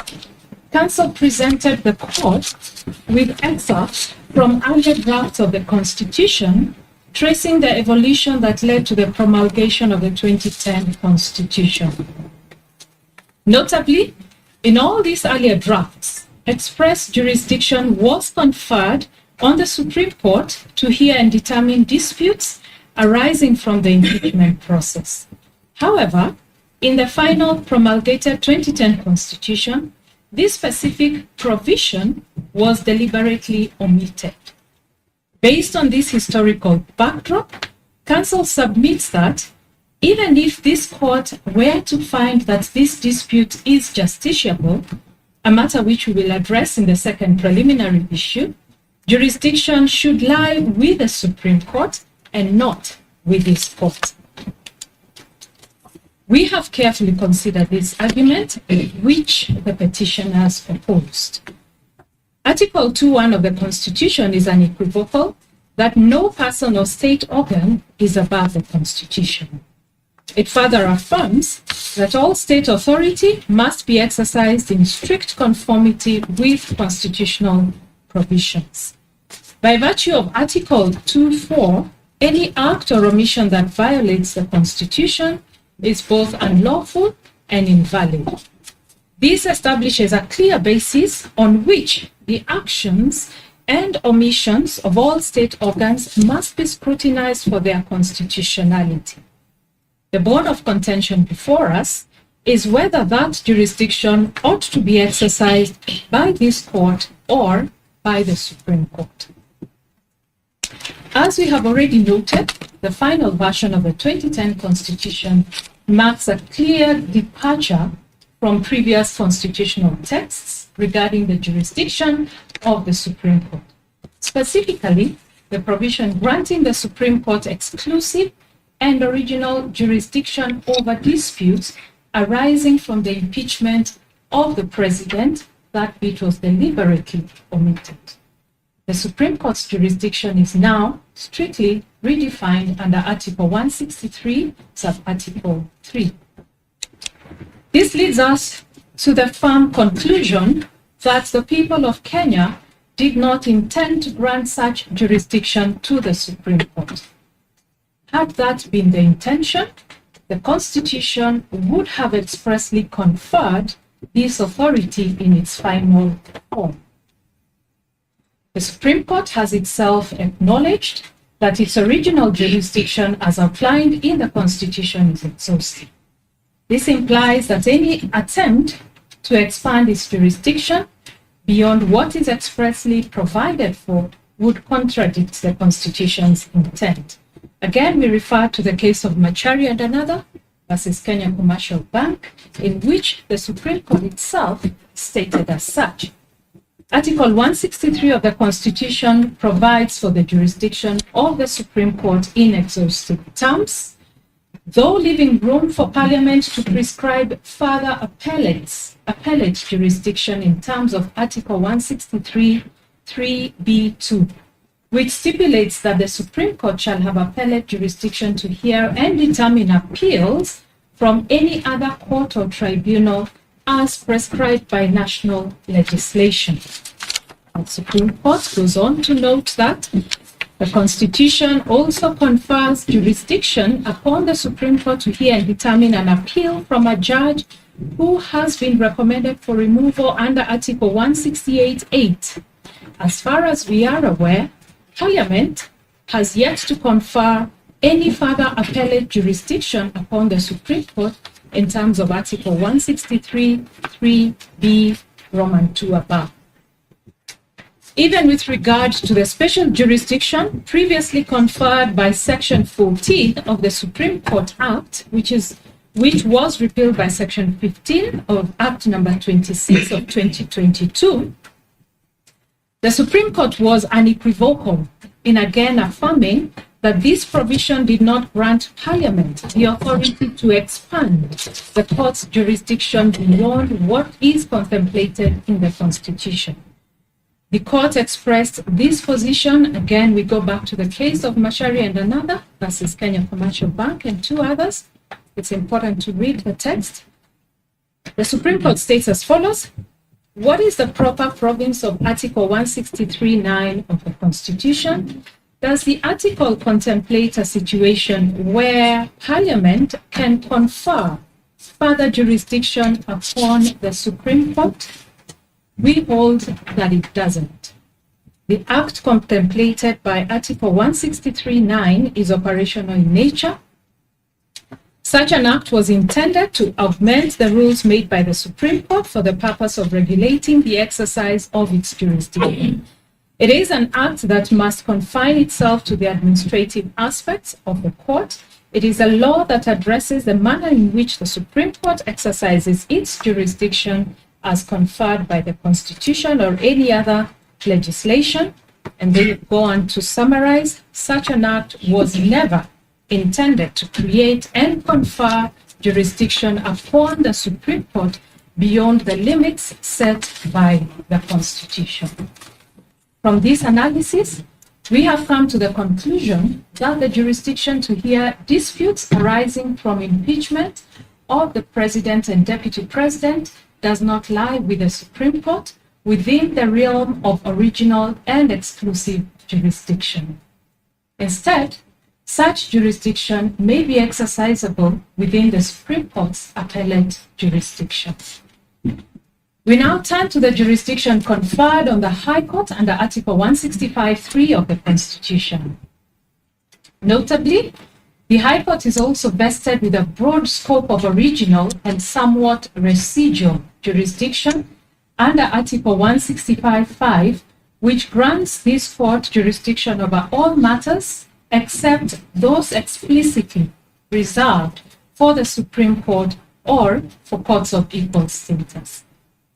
This broad jurisdiction demonstrates a deliberate intention by the drafters of the 2010 Constitution to empower the High Court to address matters not expressly covered in the Constitution, ensuring that no legal issues including, as what is before us, impeachment proceedings, fall outside the court's purview. By vesting the High Court with such extensive authority, the Constitution also guarantees that gaps in constitutional coverage are filled, allowing the court to adjudicate on significant issues that may arise within the evolving landscape of governance. Within this framework, the jurisdiction conferred under Article 165(3) extends to adjudicating any alleged infringement of the Bill of Rights and interpreting the Constitution. In this context, Article 165(3)(d) Roman 2 expressly grants the High Court the authority to determine whether any act purporting to have been done under the authority of the Constitution or any law is inconsistent with or in contravention of the Constitution.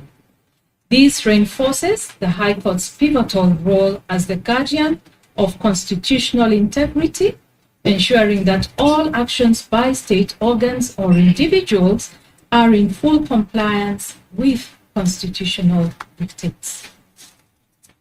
A closer examination of the Constitution confirms that the drafters expressly intended to exclude the High Court from hearing appeals related to tribunals established under Article 144.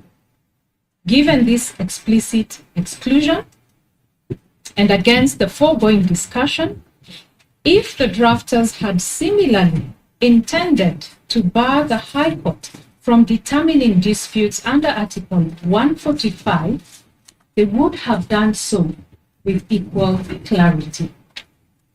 Nothing would have been simpler, in our view, than to expressly exclude such jurisdiction in the same manner. The absence of such an exclusion with respect to Article 145 strongly suggests to us that the drafters intended for the High Court to retain jurisdiction over such impeachment matters. This approach to interpretation, whereby jurisdiction is said to be unlimited in the absence of any explicit limitation, is supported by the Supreme Court in their decision in the case of R versus Karisa Chengo. The Supreme Court noted as follows, we quote, "The limits of this authority are imposed by the statutes, charter, or commission under which the court is constituted and may be extended or restricted by like means." We emphasize that if no restriction or limit is imposed, the jurisdiction is said to be unlimited. The quotation goes further, but that is the emphasis statement.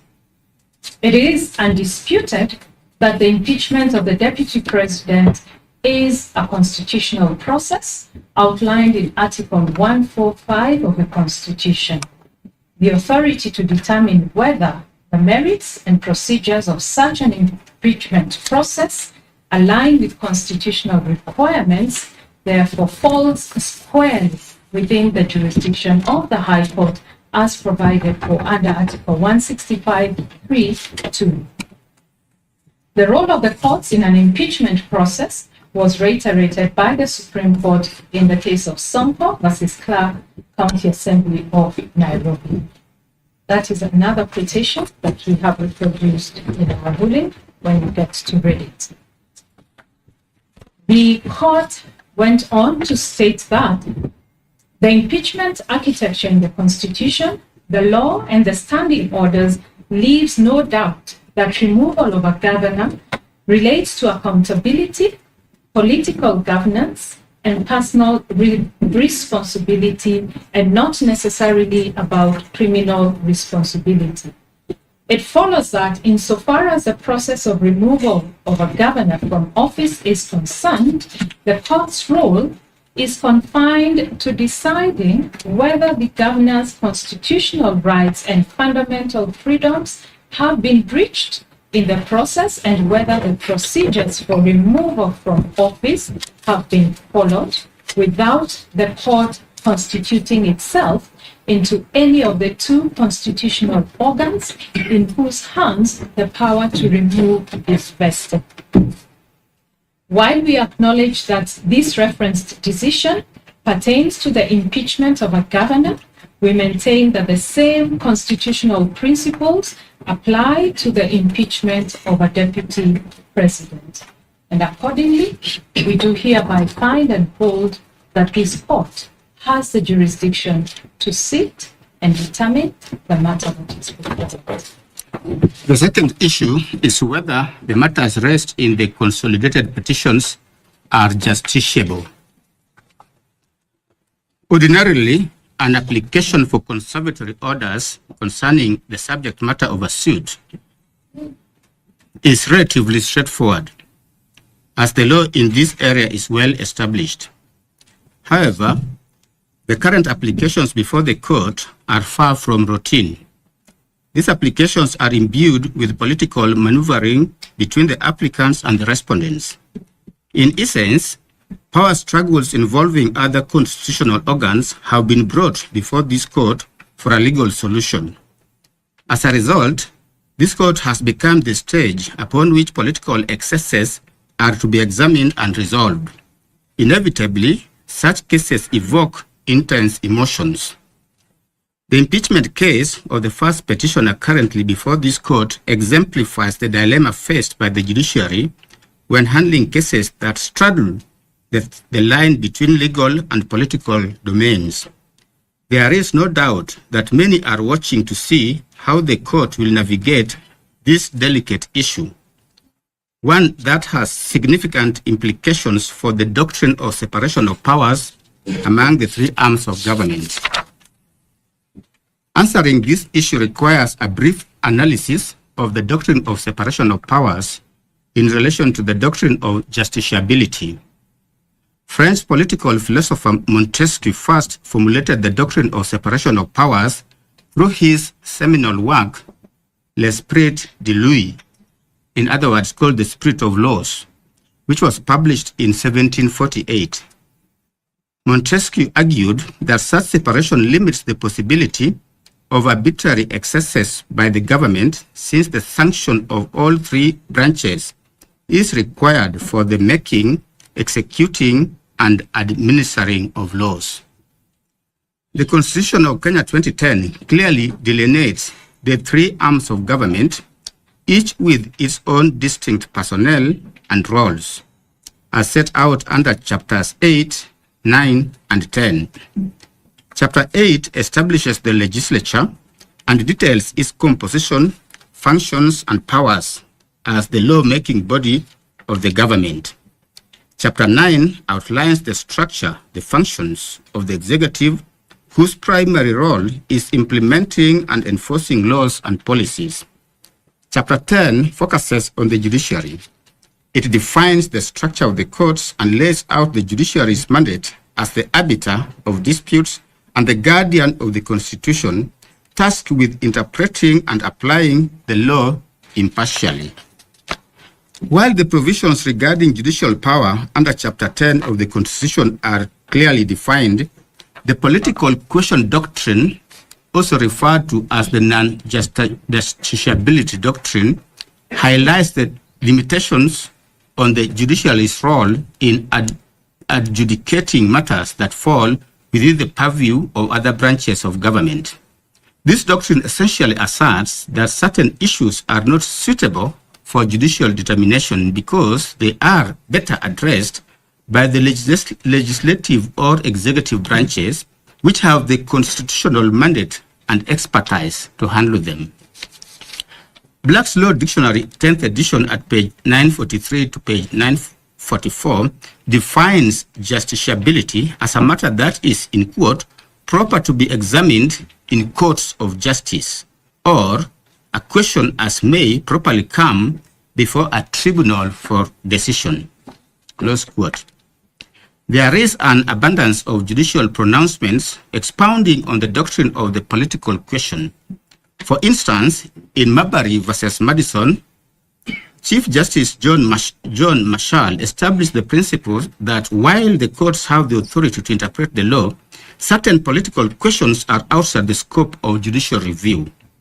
The case underscored that where the Constitution assigns duties to other branches of government and does not provide standards for the judiciary to assess those duties, the matter is deemed as non-justiciable.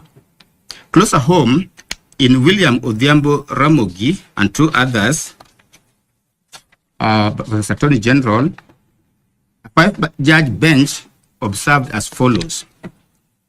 The justiciability doctrine is rooted in both constitutional and prudential considerations and evinces respect for the separation of powers, including a properly limited role of the courts in a democratic society.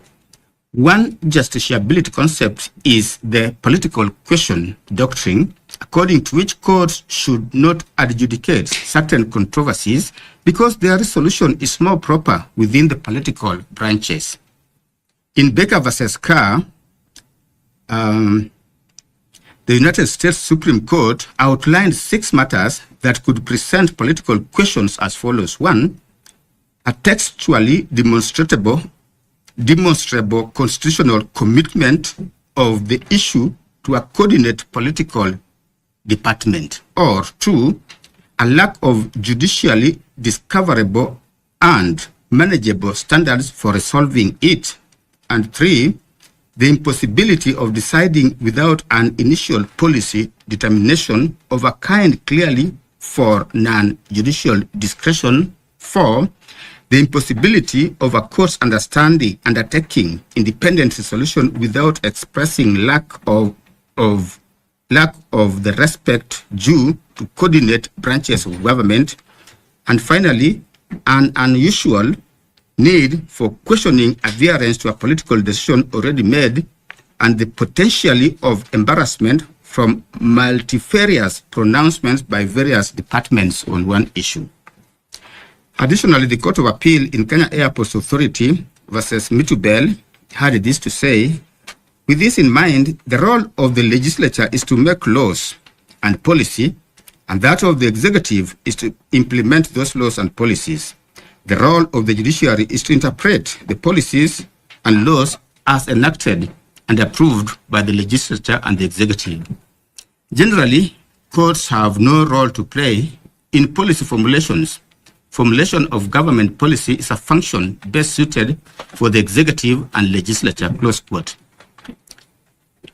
In Kiriro versus Ngugi, a 3-judge bench had this to say: a court must satisfy itself that the case before it is not caught up by the bar of non-justiciability.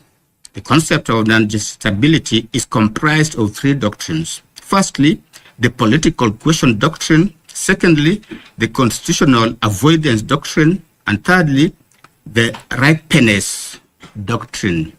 The doctrines are cross-cutting and closely intertwined. We shall, however, endeavor to, as far as possible, delimit the operation of each doctrine in isolation. Close quote. This bench is tasked with determining whether the issue of the impeachment of the deputy president falls within the category of cases where the concept of non-justiciability would prevent this court from hearing and deciding the matter. The essence of this question lies in assessing whether the political question doctrine would apply, thereby barring the court from intervening in what might be considered a matter reserved for legislative or executive branches under the Constitution. Learned counsel Dr. Thiankolu relied on the U.S. decision in Nixon versus United States to argue the case that the dispute before the court is a political question and hence non-justiciable. We have given due consideration to this decision, noting that it pertained to a dispute involving the impeachment of a Chief Justice of a federal district court in the United States. In resolving the matter, the district court held that it lacked jurisdiction to hear an appeal from the Senate regarding the impeachment of the chief judge, deeming the claim non-justiciable.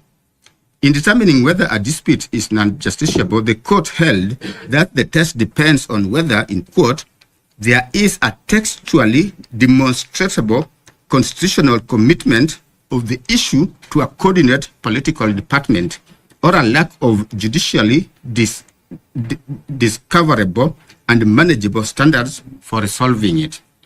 The question to ask in simple terms is whether the 2010 Constitution specifically assigns the sole responsibility for resolving disputes arising from the impeachment of the Deputy President, as in our case, to another branch of government. Additionally, are there clear legal rules or standards that a court can apply to reach a fair and just decision on such matters? Within the context of the American system, and as articulated by the court, the learned judges answered the first question in the affirmative. They held that Article 1, Section 3, Clause 6 of the U.S. Constitution demonstrates a clear textual commitment of the impeachment process to the Senate. For clarity, this clause, known as the Impeachment Trial Clause, states in quote, "The Senate shall have the sole power to try all impeachments," close quote.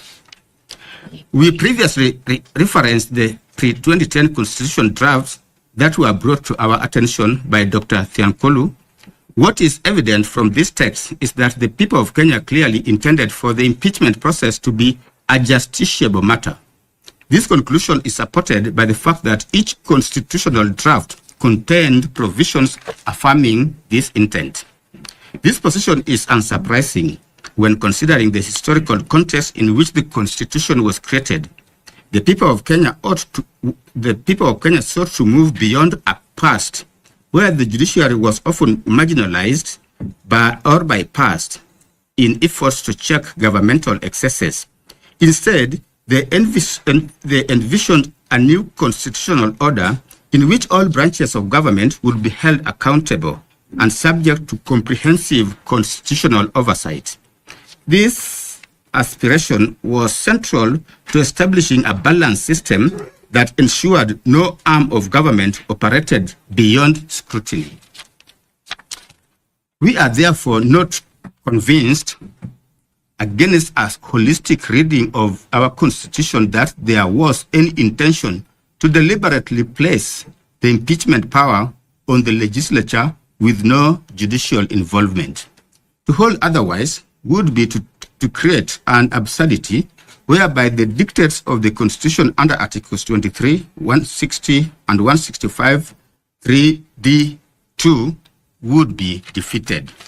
In our view, this decision is further distinguishable by the fact that the appointment of judges in the United States and Kenya differs significantly due to unique political structures and systems of government. Judicial appointments in the US are more overtly political, with the President and Senate playing direct roles. In contrast, Kenya's system emphasizes judicial oversight through the Judicial Service Commission, which is designed to limit political influence and promote greater judicial independence. Going back to the question that we posed previously, it is clear that unlike the US position, there is no textually demonstrable constitutional commitment of the issue of impeachment solely to any political department or institution. Drawing analogies, the fact that the American context states that the Senate sits to solely try impeachment disputes is a major departure from the 2010 Constitution. Even though the requirements for the two-thirds vote and the taking of an oath are identical, the procedure and provisions of the Constitution, as we have spelled out, leave no doubt that the Senate is not the sole determinant of the dispute. We have already expressed ourselves succinctly on the jurisdiction that has been conferred to this court under the Constitution in our previous decisions. It is now well settled that there are instances in which the courts will and should interfere with political processes. A few decisions suffice to demonstrate this position. The Court of Appeal in Martin Nyaga Wambora and three others stated as follows at paragraph 62, the political question doctrine and the concept of separation of powers cannot oust the jurisdiction of courts to interpret the Constitution or to determine the question if anything said to be done under the authority of the Constitution or law is consistent with or in contravention of the Constitution as per Article 165, sub-Article 3D2. Equally, as we have seen in the case of William Odhiambo Ramogi, the court stated that there are constitutionally permissible situations where this court may interfere in the policy decisions of the government, and particularly if a policy decision is in equal or in actual or threatened violation of the fundamental rights guaranteed under the Constitution or in violation of other provisions of the Constitution. The necessity of vindicating constitutionally secured personal liberties and fundamental freedoms is the principal justification for the anti-majoritarian power that judicial review confers upon the courts, and we are therefore reluctant to find that a claim of fundamental rights, such as the one presented by the petitioner, is non-justiciable, even though it may concern the political process or the internal workings of other government branches. Close quote. The crust of the petitioner's case centers on key questions, including whether the process was followed by the National Assembly and the Senate in the impeachment of the first petitioner, and whether the first petitioner was afforded sufficient time to prepare his defense against the impeachment charges. These issues strike at the heart of constitutional and procedural fairness, raising concerns about the extent to which legislative bodies adhered to the standards of due process as outlined in the Constitution. The petitioners contend that the impeachment process must align with the constitutional principles of fairness and justice, ensuring that any office holder facing such proceedings is provided with a reasonable opportunity to respond and defend against the charges. This court is therefore called upon to examine whether the procedural safeguards required by the Constitution were observed during the impeachment process, and whether any potential lapses could render the reading of the 2010 Constitution. The political question doctrine cannot oust this court's jurisdiction as granted under Article 165, sub-Article 3. Article 165, sub-Article 3 confers upon the High Court the authority to hear and determine questions regarding the interpretation of the Constitution and the legality of any acts or omissions by state organs. This provision underscores the High Court's critical role in ensuring constitutional compliance, even in politically charged matters.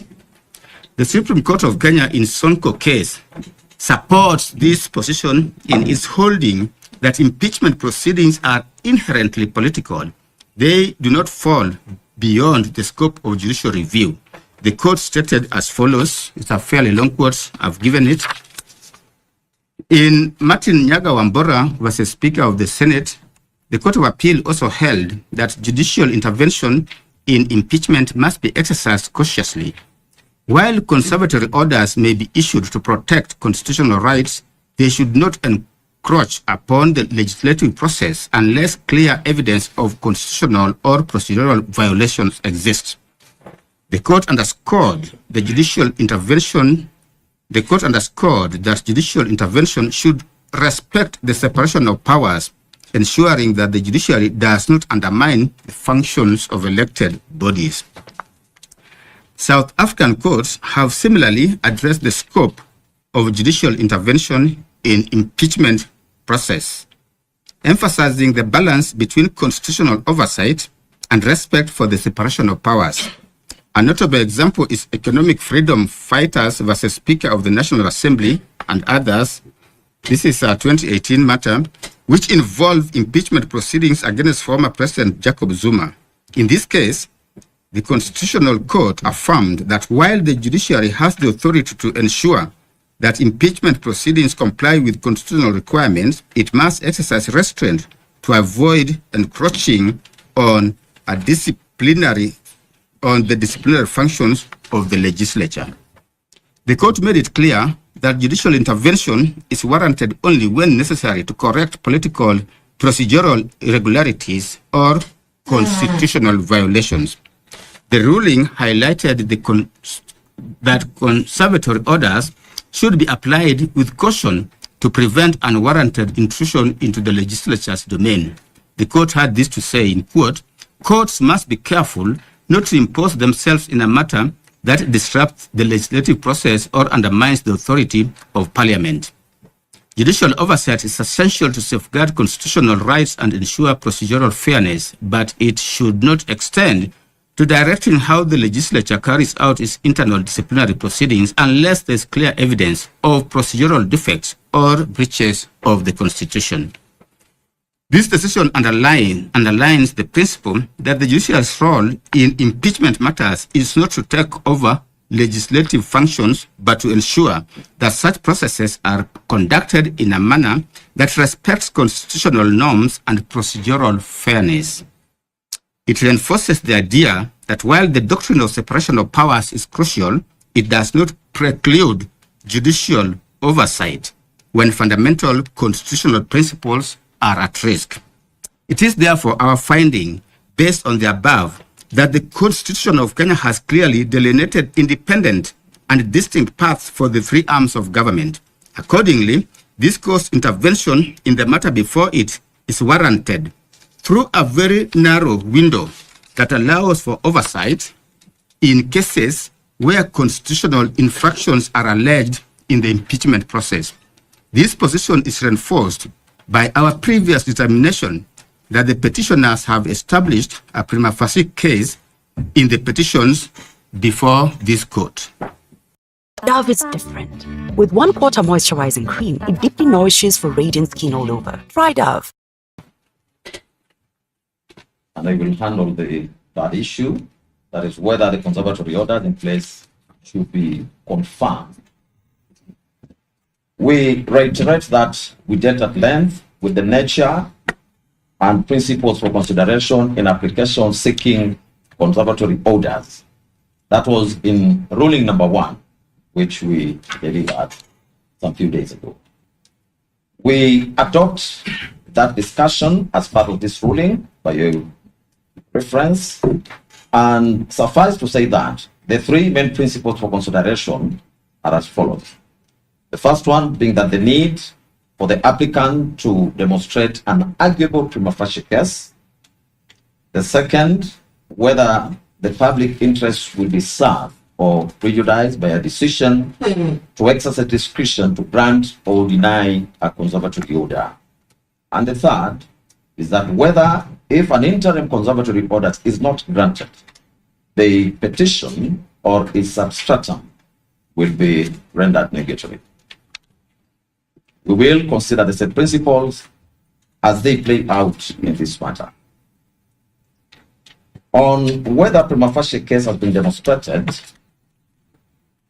this is a discussion which featured in ruling number 1, where we dealt with the definition and the nature of a prima facie case. We held that such is a case which, and I quote, on the material presented to court, a tribunal properly directing itself will conclude that there exists a right which has apparently been infringed by the opposite party as to call for an explanation or rebuttal from the other, end of quote. See the case of Rao versus First American Bank of Kenya Limited and 2 others. In the said ruling number 1, we went further and said, I quote, in sum, therefore, in determining whether a matter discloses a prima facie case, a court must look at the case as a whole. It must weigh, albeit preliminarily, the pleadings, the factual basis, the respective parties' positions, the remedies sought, and the law. In doing so, a court must be guided by Articles 22, Sub-Article 1, and Article 258, Sub-Article 1 of the Constitution, which provisions are on the right to institute court proceedings whenever a right or fundamental freedom in the Bill of Rights has been denied, violated, or infringed, or is threatened, or when the Constitution has been contravened or is threatened with contravention. End of quote. Upon being satisfied, this court, in the said ruling number 1, rendered itself as follows. I quote again. Applying the above in this matter, and without much ado, we are satisfied that the consolidated petitions raise constitutional issues that require further judicial consideration. End of quote. This court has not deviated from the above position. We reaffirm that the consolidated petitions in cohort number 1 and in cohort number 2 still raise constitutional issues requiring further judicial interrogation.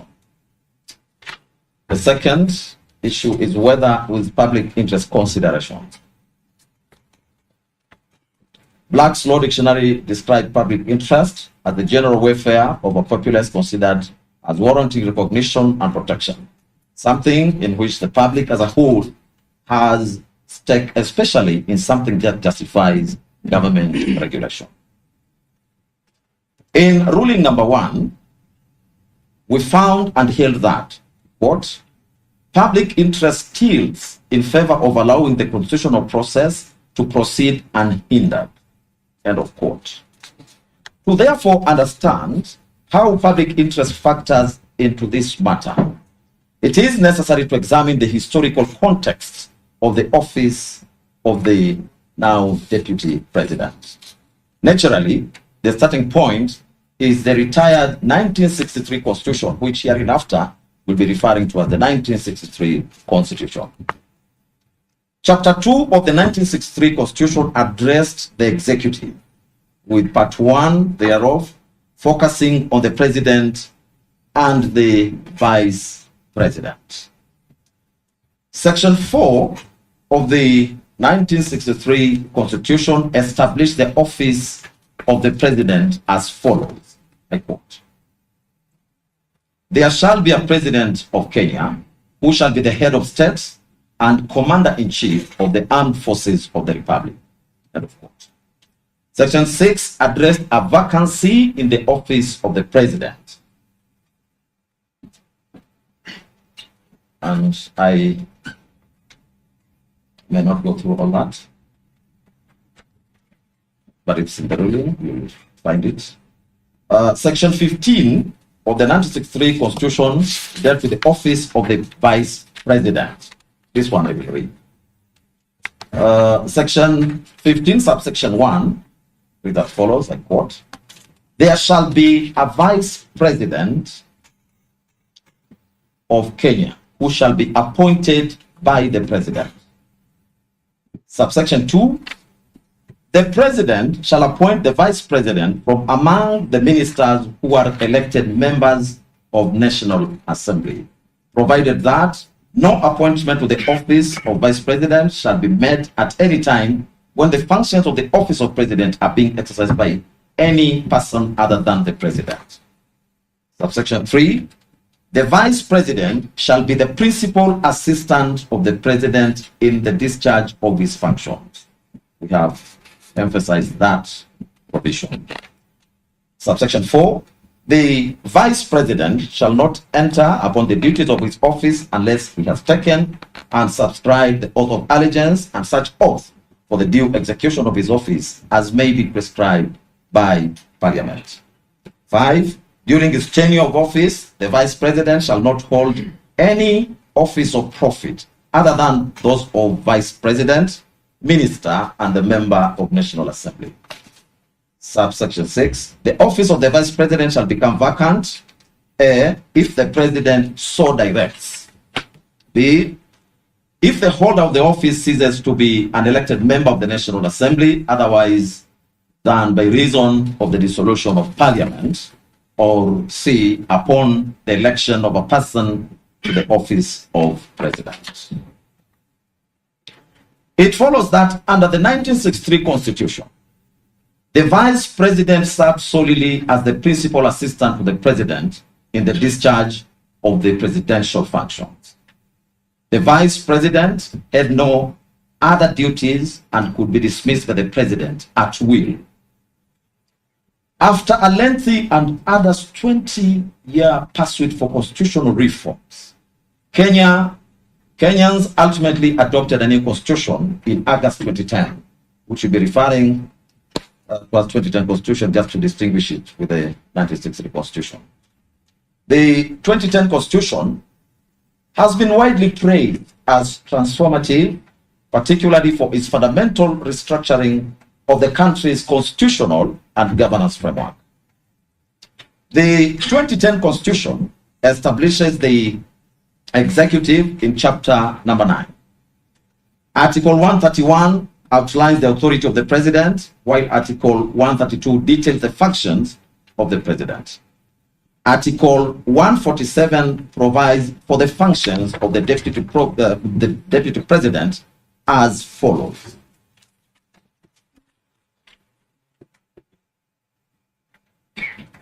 The deputy president shall be the principal assistant of the president and shall deputize for the president in the execution of the president's function. 2, the deputy president shall perform the functions conferred by this constitution. We emphasize that. The deputy president shall perform the functions conferred by this constitution and any other functions of the president as the president may assign. Subject to Article 134, which deals with temporary incumbency, when the president is absent or is temporarily incapacitated, and during any other period that the president decides, the deputy president shall act as the president.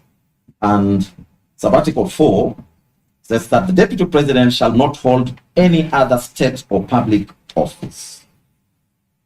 It is therefore beyond any peradventure that the role of the president's principal assistant changed significantly in the 2010 Constitution compared to the position of the vice president under the 1963 Constitution.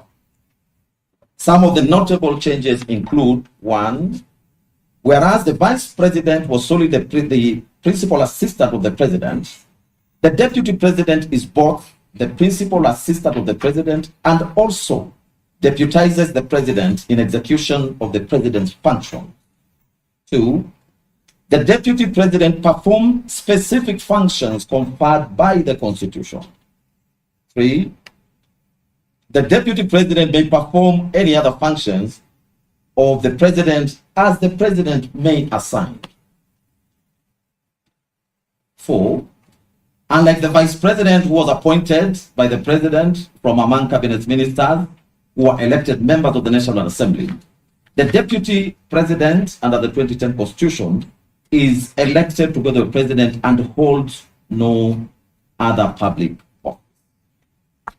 The above changes were not without reason. In the book, The Constitution of Kenya, commentary by Louis and Piero Lumumba, this is the second edition, Strathmore University Press, they are 2019 at page 453. The two eminent authors had this to say, and I quote: with the other arms of government considerably weakened, the executive personified in the president exercised unchecked power. Indeed, during the constitution review process, the CKRC noted that the powers granted by the constitution and the ordinary laws to the elected president seemed to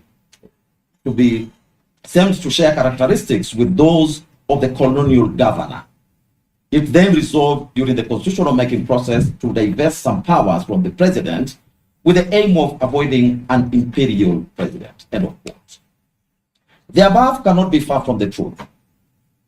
In the pre-2010 constitutional era, the president held immense powers, including the ability to appoint and dismiss the vice president at will, and the discretion to assign or to withhold duties for the vice president.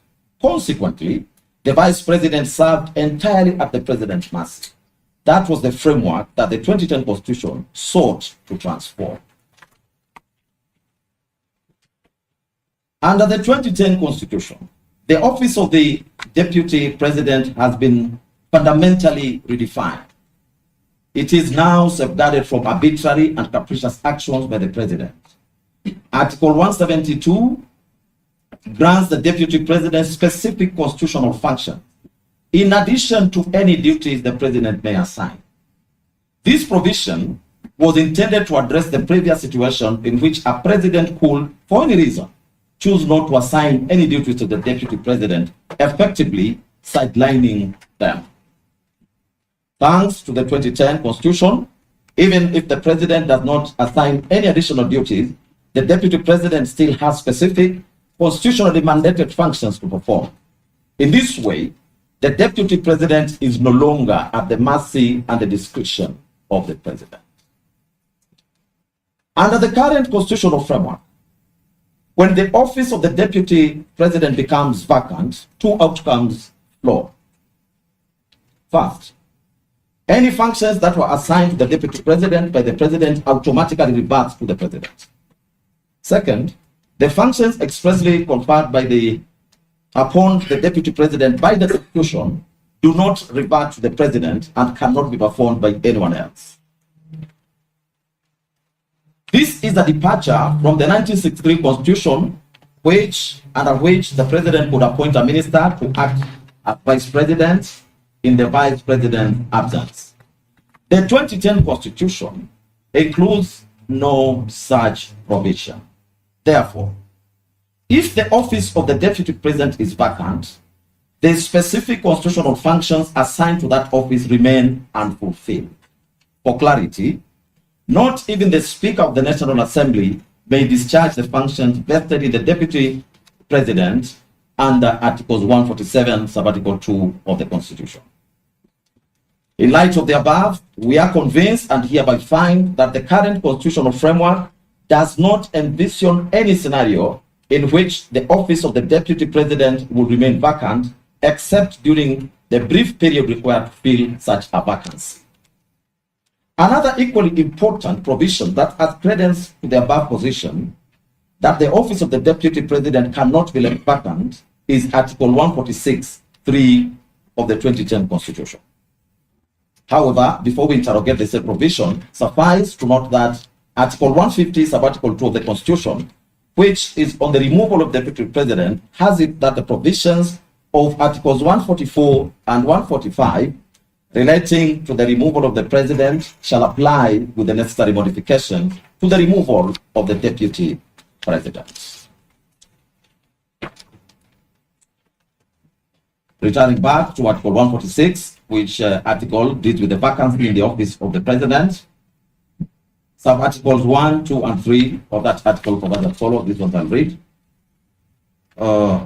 Sub-article 1, the office of president, deputy president, shall become vacant if the holder of the office A, dies, B, resigns, in writing addressed to the Speaker of the National Assembly, or otherwise ceases to hold office under Article 144, which deals with removal of president on grounds of incapacity, or Article 145, which deals with removal of president by impeachment, or under any other provision of the Constitution.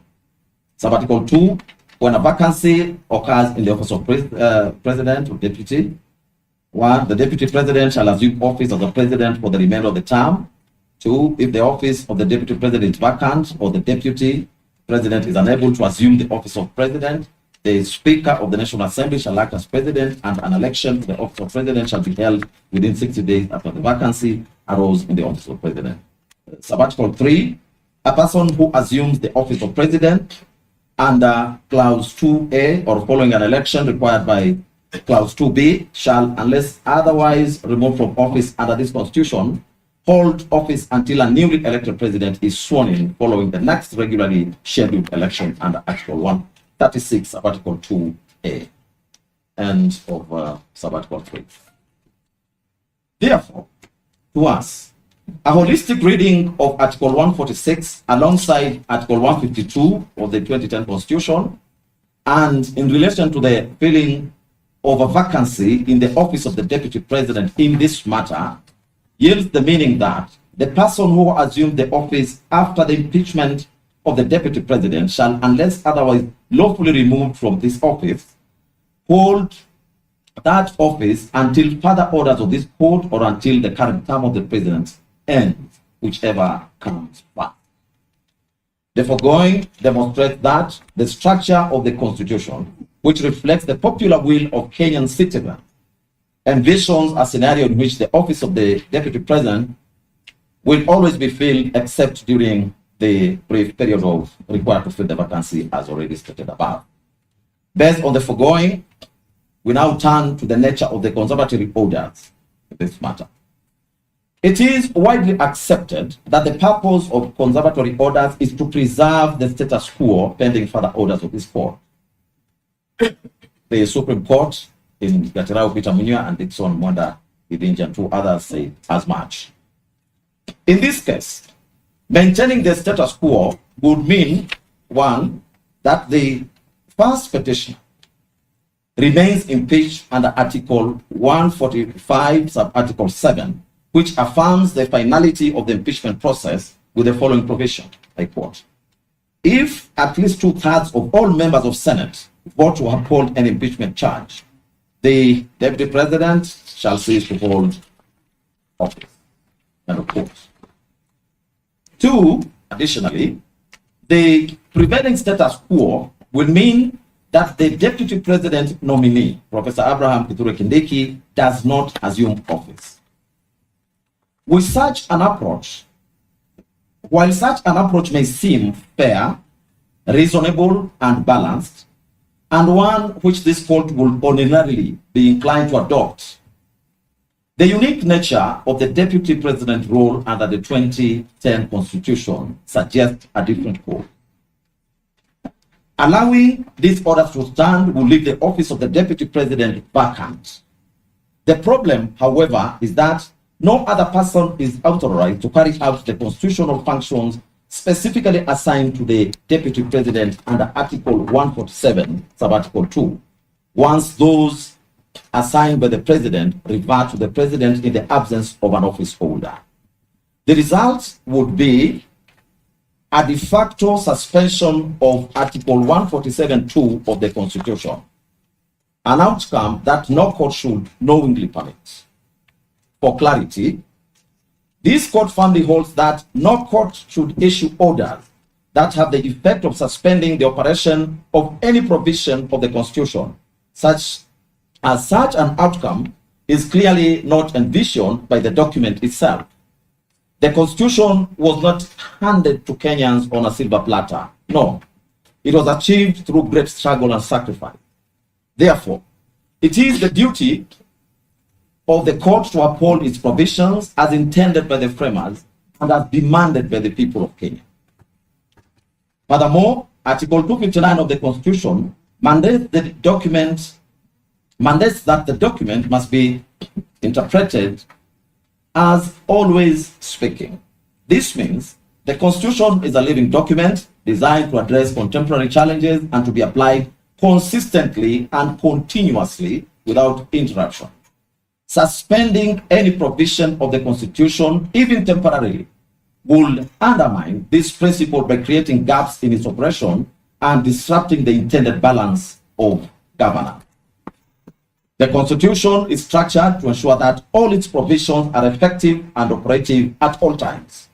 If any provision, such as Article 147, sub-Article 2, is rendered dormant by a judicial order, it risks setting a precedent where parts of the Constitution could be selectively switched off, effectively weakening the Constitution's authority and the protection it affords.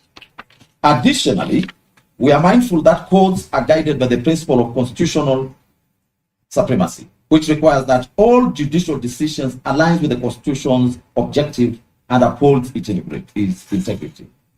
Issuing an order that suspends a constitutional provision would directly contravene this principle, effectively placing judicial discretion above the supreme law of the land.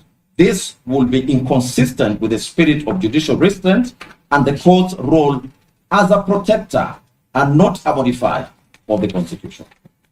For these reasons, we take the position that the Constitution must remain fully operational at all times, and no court order should have the effect of rendering any part of it inoperative or dormant. The court's responsibility is to interpret and apply the Constitution as a cohesive functional document that serves the people's enduring will and protects the structure of governance as established. Drawing from the above, we hereby find and hold that public interest in this matter favors giving way to the Constitution, which in any event is the will of the people. That is also the dictate under Article 3 of the Constitution, where every person has an obligation to respect, uphold, and defend the Constitution. We choose to abide by that calling. As such, public interest demands that the office of the Deputy President should not remain vacant. Whether the consolidated petitions will be rendered obligatory in the absence of any orders.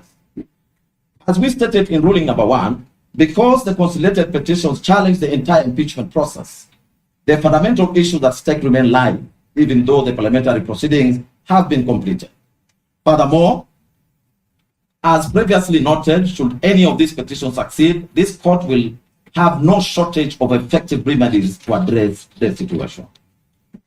The next issue is whether the applicants will be prejudiced if the orders are not granted. Regarding whether the applicants will suffer any harm if the conservatory orders are not granted, we find that no individual can suffer loss or damage when the Constitution is permitted to operate as intended. Allowing the constitutional process to unfold does not in itself result in detriment, as it upholds the rule of law and respects the framework agreed upon the people. The applicants also urge the court to grant the conservatory orders, expressing concern that the respondents have a history of disobeying court orders, and that once the office of the Deputy President is filled, it will be impossible to remove the appointee, even if the petitions were successful. However, this court takes the view that it cannot operate under the assumption that its orders will be disregarded. This country has legal mechanisms to address any acts of disobedience of court orders. Moreover, the Honorable Attorney General, through Senior Learned Counsel Professor Gachagua, has given an undertaking to comply fully with any orders which will be issued by this court in this matter. As such, we find that the applicants do not stand to suffer any prejudice in the event the conservatory orders are not granted. This position, as we conclude, we reiterate that this matter holds significant public interest and we remain committed to an expeditious examination of the petitions. Therefore, we will further provide directions within this ruling. Consequently, the following orders are hereby issued. 1. The applications for conservatory orders are hereby disallowed. 2. The conservatory orders issued on 18th of October 2024 in Keregoya High Court E015/2024 are hereby discharged and or set aside. Costs of these applications shall be imposed. We grant leave for appeal, typed proceedings, and certified copies of this ruling to be availed to parties at cost or as it may be. We will mention this matter on 7th of November 2024 at 2 p.m. in the open court. This ruling shall forthwith be uploaded in the court tracking system. That is the ruling of the court. My Lord, we want to take this opportunity to thank your lordships for the time that you have taken and the judiciousness with which you have expedited the applications. And I also want to thank my colleagues from the respondent side and from the applicant side for the maturity with which this matter has been handled. We are most grateful, my Lord. My name is Rigathi for the Deputy President, and I wish to make an application. The application I wish to make is called the Madhu Paper Injunction. Madhu Paper International, quite a famous case. In the common law, it's called the Erin Ford Injunction. Lord, the Madhu Paper Injunction operates on quite a simple premise, the premise of human vulnerability. In the case of Erin Ford, where that injunction originates, Justice Megan, after dismissing an application for injunction like you have now, found still that there could be the slightest chance that she was wrong. Yes, there could be the slightest chance that you're wrong. Last week, this court gave the Deputy President leave to appeal. We thank the court for that generosity. The Deputy President has appealed. He also has pending before the Court of Appeal an application for stay of these proceedings. And that application comes up on the 6th of November 2024. My Lord,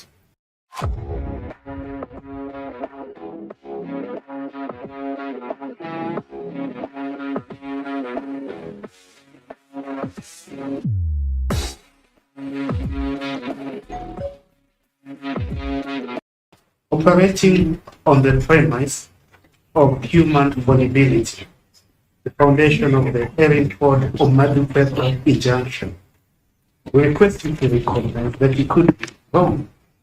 And if you're wrong, then the pending proceedings before the Court of Appeal will be rendered ineffective. To avoid that possibility, the possibility that the Deputy President's right to appeal, which you recognized and affirmed and upheld by giving him leave to appeal, even when he needed none, we ask you to issue a Magu-Prepa injunction. We do not seek an indefinite injunction. We seek an injunction until 6th of November 2024, when we are next before the Court of Appeal. Thank you, my Lord. We also have a moment by the chair. Yeah. But my lords, I want to associate myself with the submissions made by my learned friend, and also state that I have listened keenly to the ruling that has been delivered by this honorable court. While we likely disagree with it and have a right of appeal, Your Lordship, it is imperative for us to know, to assess how that office of the Deputy President will be filled. This court has affirmed its commitment to observe the rule of law and protect the Constitution as decreed under Article 3 of the Constitution. It follows, therefore, Your Lordship, my ladies, that the filling of that vacancy must flow or must follow the Constitution. And as such, Your Lordship, and as much as I have not heard the court address that very pertinent issue, it is my submission, Your Lordship, that I rise under Rule 23.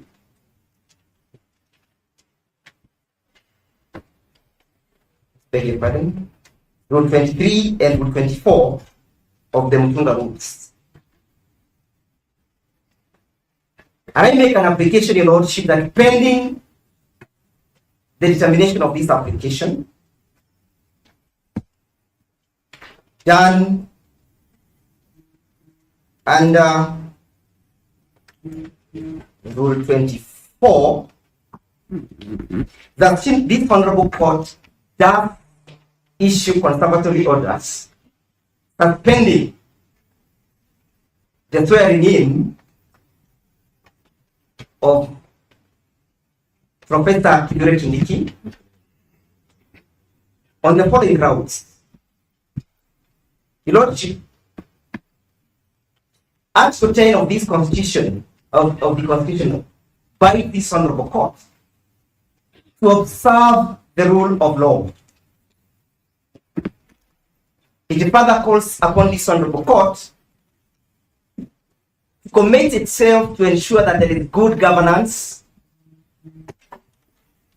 there is accountability and transparency in the manner in which matters are done or functions are executed. My Lord, with your permission, the General has application some orders pending, but we haven't seen any application.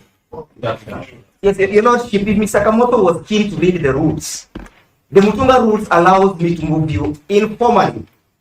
And subsequent to me making an application informally, the court is called upon to reduce the same to a formal application. And that, Your Lordship, I want to draw his attention to Rule 24, Sub-Rule 1. An application under Rule 23 may be made by way of notice of motion or by an informal document. Your Lordship, permit me to proceed with the grounds of my application. It is clear, Lordship, that the court. I respect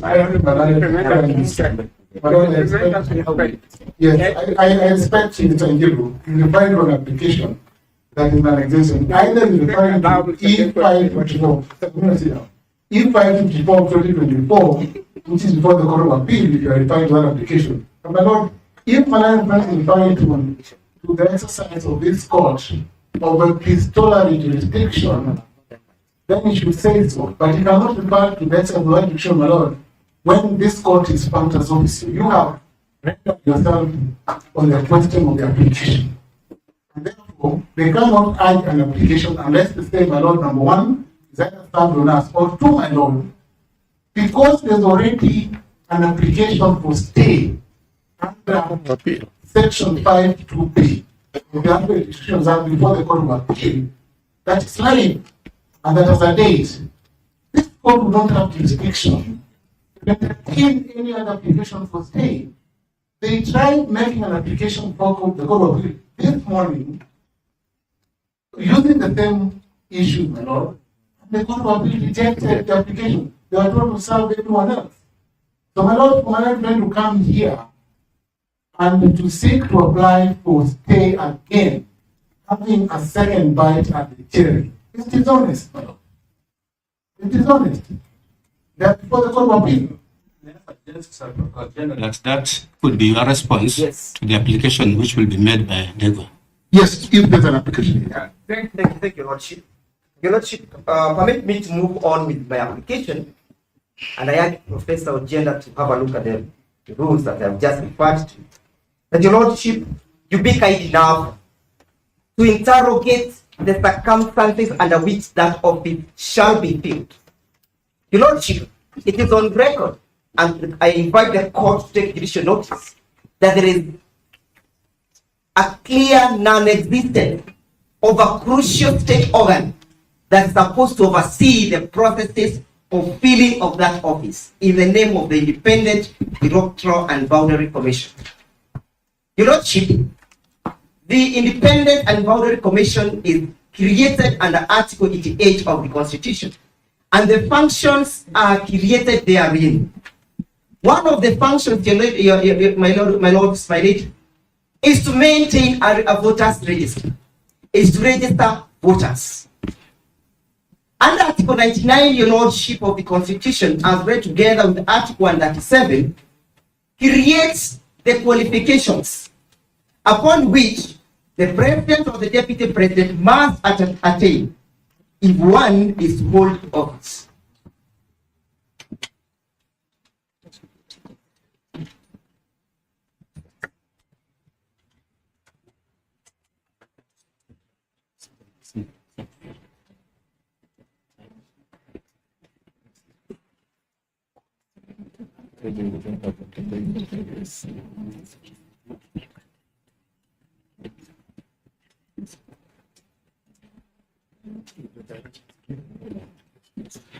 Proceed.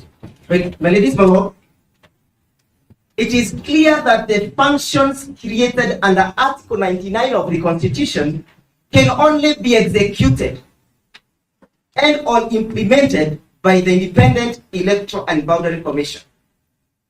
It goes without saying, my ladies, my lords, that a deputy president designated or nominated must attain those qualifications.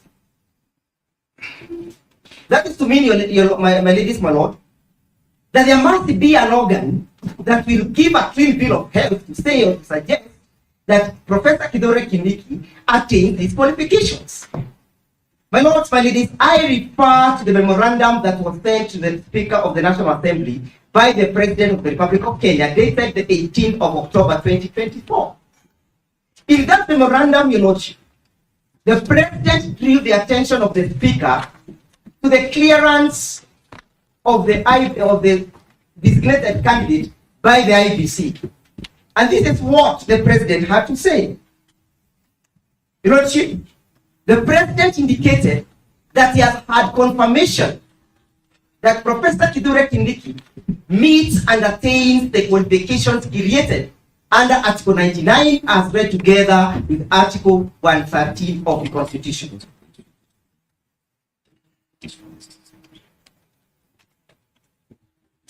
Ladies, my lords, when the President of the Republic referred to the IBC, and I call upon the court to take judicial notice of that document, it was a presumption that that confirmation was done by the Electoral and Boundary Commission as created by the Constitution. But ladies, my lords, it's my humble appeal that this honorable court does fight in my favor to issue the conservatory order on the basis that there is no clearance that has been issued by the IBC. We all know, my ladies, my lords. May I seek your guidance? When Mr. Gill started off, we thought it would be a simple and straightforward application. But now, seeing the trajectory it has taken, it has raised a number of issues for which we would require them released in a particular format so that we can take instructions from our client. So we're seeking that we get a formal thing that will enable us to take instructions. Remind me your name. Dr. Kamodo for the tender point. Your Lordship, I am making an application on the basis of the law. Your Lordship, if it is not crucial for us to have an IBC to confirm whether Professor Kithure Kindiki is a registered voter, that would mean, Your Lordship, that a person can go to Mathare Hospital and designate a person to become a deputy president. The qualifications created by the Constitution have a mechanism of being established, Your Lordship. And the process of establishing those qualifications, Your Lordship, is set down and out in law. Your Lordship. Mr. Jiro, my understanding, when you first asked for this conservative order under Madu paper, yes, it was. That is his application. Yeah. I have on a different application. I moved because my understanding is that if you want the court to give conservatory orders immediately after rendering a ruling or a judgment, that application can be verbal but also very short because the court is already aware, has already expressed itself. So that kind of application cannot be the beginning of another big application. I am well guided. So I think for the purposes of the discretion of the bench, for the purposes of the discussion of the bench, I think Mr. Ochieng's application is what we should be considered. Your application evidently requires to be formal. Your Lordship, I am well guided by the court, but the court also needs to perhaps appreciate the import of Rule 24. That due to the vulnerability of the rights and the vulnerability of the infringement and violation of the Constitution, I can appear before you. Rights cannot be vulnerable. Individuals are. May I have more time and then have your response, Professor? Your Lordship, this application is premised again on Article 3. The call upon every person to protect the Constitution. And as I turn off, it is all clear to us that nobody can deny, not this court, not myself, nobody can bury his head under the sand, that there is no IBC. If Kithure Kindiki is to be sworn in tomorrow, what will be the import of swearing in a person who has not been verified and approved by the organ that is supposed to do so. Finally, Your Lordship, can this court fold its hands and watch and midwatch and babysit a violation of the Constitution? What is the role of the court when it comes to the issue of Article 3 of the Constitution and the question of the sovereignty of the people?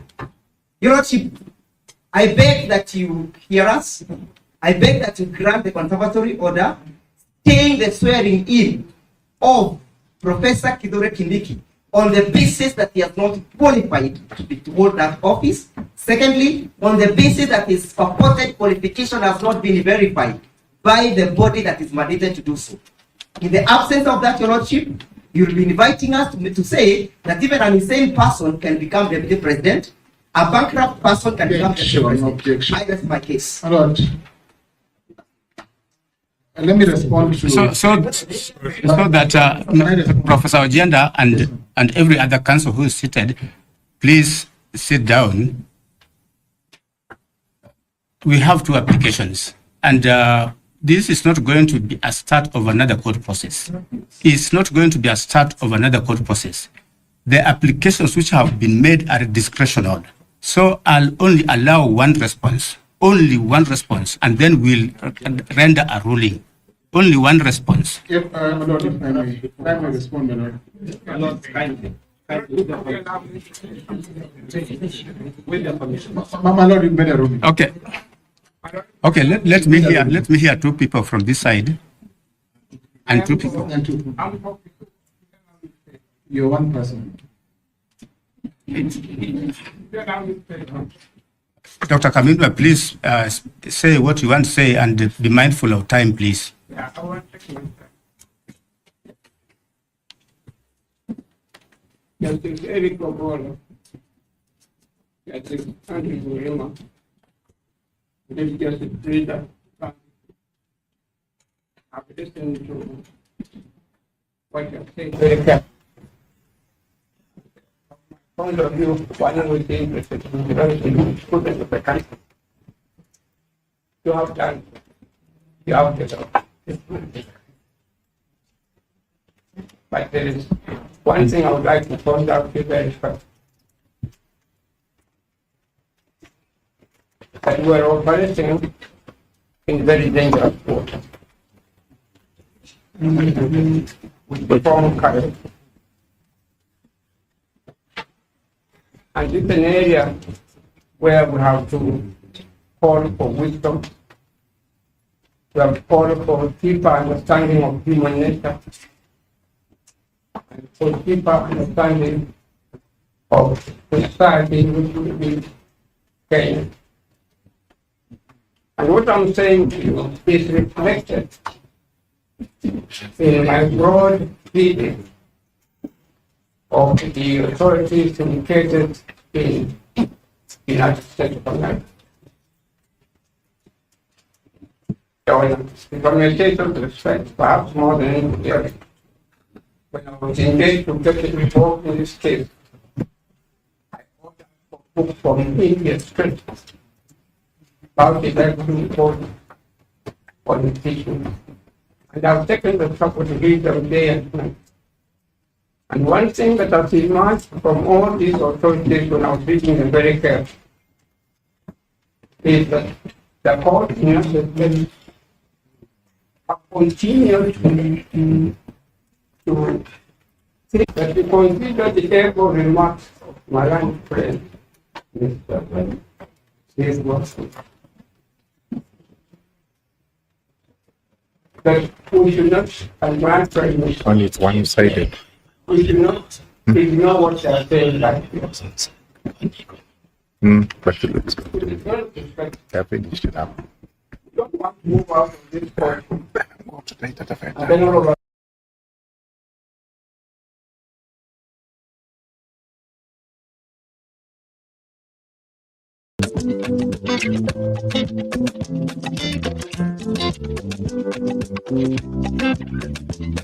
Professor P.L.O. Lumumba, is a distinguished scholar and legal luminary, holding a Doctor of Laws in the Law of the Sea from University of Ghent, Belgium, as well as a Master of Laws and Bachelor of Laws from the University of Nairobi. He has received honorary Doctor of Letters degrees from the University of Cape Coast, Ghana, and a Doctor of Science degree from Bells University of Technology here in Nigeria. With a rich background in human rights, humanitarian law, and international humanitarian law, Professor Lumumba has served as an advocate in the High Courts of Kenya and Tanganyika and is a certified mediator. His influence extends beyond the legal realm. Welcome, Professor Lumumba. Thank you. Thank you very much. Thank you. You may resume your seats. I'm a great opponent of lengthy introductions. Let me start by thanking the pastor and his wife, and also appreciating those who have spoken before me and those who are present to listen to our presentations. Without you, we would be talking to ourselves. There is a sense in which much has been said.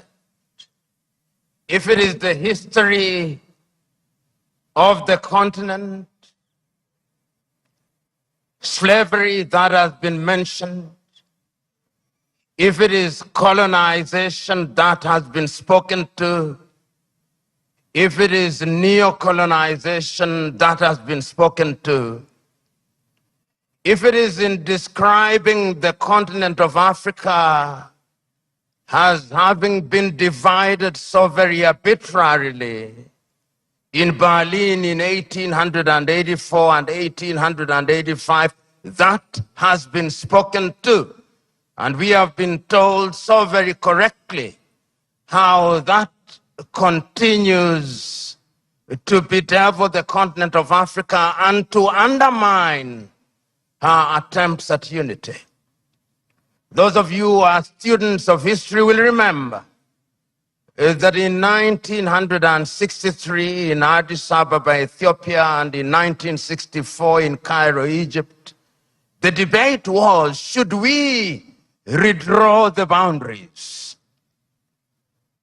It was agreed by the founding fathers then that that would be an exercise in fueling conflict, and that if we were moving towards unity, then redrawing boundaries was unnecessary. The OAU was, of course, founded in 1963, a weak organization which, as it were, introduced the concept of inviolability of boundaries and placed emphasis on sovereignty. We have been told that that could very well be the reason why Africa's growth has been stunted. There are those, and the SMO has told us so very effectively, that upon consultation with the gods, he has been told very useful things, and the gods are right in the revelation that they have made.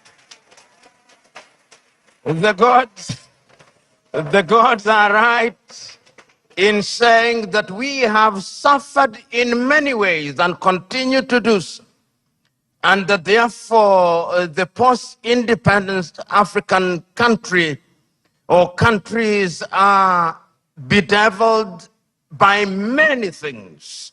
That could be a reason. It has also been said that part of the reason why we have not realized our potential is because we make the wrong choices. And that could very well be true. And my brother who spoke about choices so very well told us that it all rests on the choices that you make. And you who are Christians will remember that at critical moments, even in the Christian tradition, it has always been a question of choices. If you read the book of 1 Kings at chapter 18, when there is conflict in that little place called Israel, Elijah summons them and says, choose you now. If Baal is God, bring the 450 disciples of Baal and the 400 of Asherah who dine with Jezebel. And if God is God, let him be worshipped. If Baal is Baal, let him be worshipped. Perhaps that is the reason why we are where we are. We never make the right choices. We choose Baal when we should be choosing God. There are those who have said possibly, and you see this choice if you read the book of Joshua chapter 24, when he calls the Israelites and tells them, choose you now. Do you want to worship the gods whom your ancestors worshipped before they crossed the river, or the gods of the Amorites in whose land you dwell? As for me and my house, we shall serve the Lord. Perhaps we are not serving the gods, and that the gods are angry. And in the anger, they continue to visit pain upon us. So there is a sense in which and many things have been talked about. But Africa sometimes judges ourselves very harshly and with a jaundiced sense of history. The post-colonial African state, the oldest post-colonial African state is Ghana, 66 years only. Nigeria, 63 years only. And we often forget these very important and immortal words of John Henry Clark when he said that all African countries, upon regaining independence, started to conduct their affairs on the basis of systems of governments that were borrowed from Europe, and that none of them will ever succeed on the basis of borrowed systems. And as if he were a Jewish prophet, he is being proven right on a daily basis. Because whenever we in the African countries think that we have identified the problem and that we have identified the antidote, when we apply the antidote, new wounds appear. That has been the state of Africa, and that continues to be our state. And therefore, when we judge Africa, we must ask ourselves, from whose lens are we judging Africa? When in 1965, the Osagyefo Kwame Nkrumah wrote the book Neocolonialism, the Last Stage of Imperialism, and the Most Dangerous, he was right, and he was overthrown for it, because the colonizer left but never left. And if you have any doubt, see what is happening in Niger, in Guinea, in Burkina Faso, in Mali. They are alive and well. And Africa remains the only continent in the world that is still referred to as Francophone, Anglophone, Lusophone, and now we are beginning to even call it Russophone and Sinophone and Indophone. There is a sense in which we must never forget this, so that when we are judging Africa, we ought to judge her on the basis and upon the realization that the headwinds that stand on our path are numerous, and that there is no shortage of fifth columnists within our ranks. The SMO spoke, and if the SMO were to speak a little longer, he would have reminded you of what Chinua Achebe said in Things Fall Apart, that they came and put the things that held us together, and we can no longer reason as one. And he said, we may have sent the white man away, but what about our brothers whose minds they have infected and infested? And there is no shortage of them. So Africa can and will arise. And if you look at the continent of Africa, she has always been conscious of the need to do right things.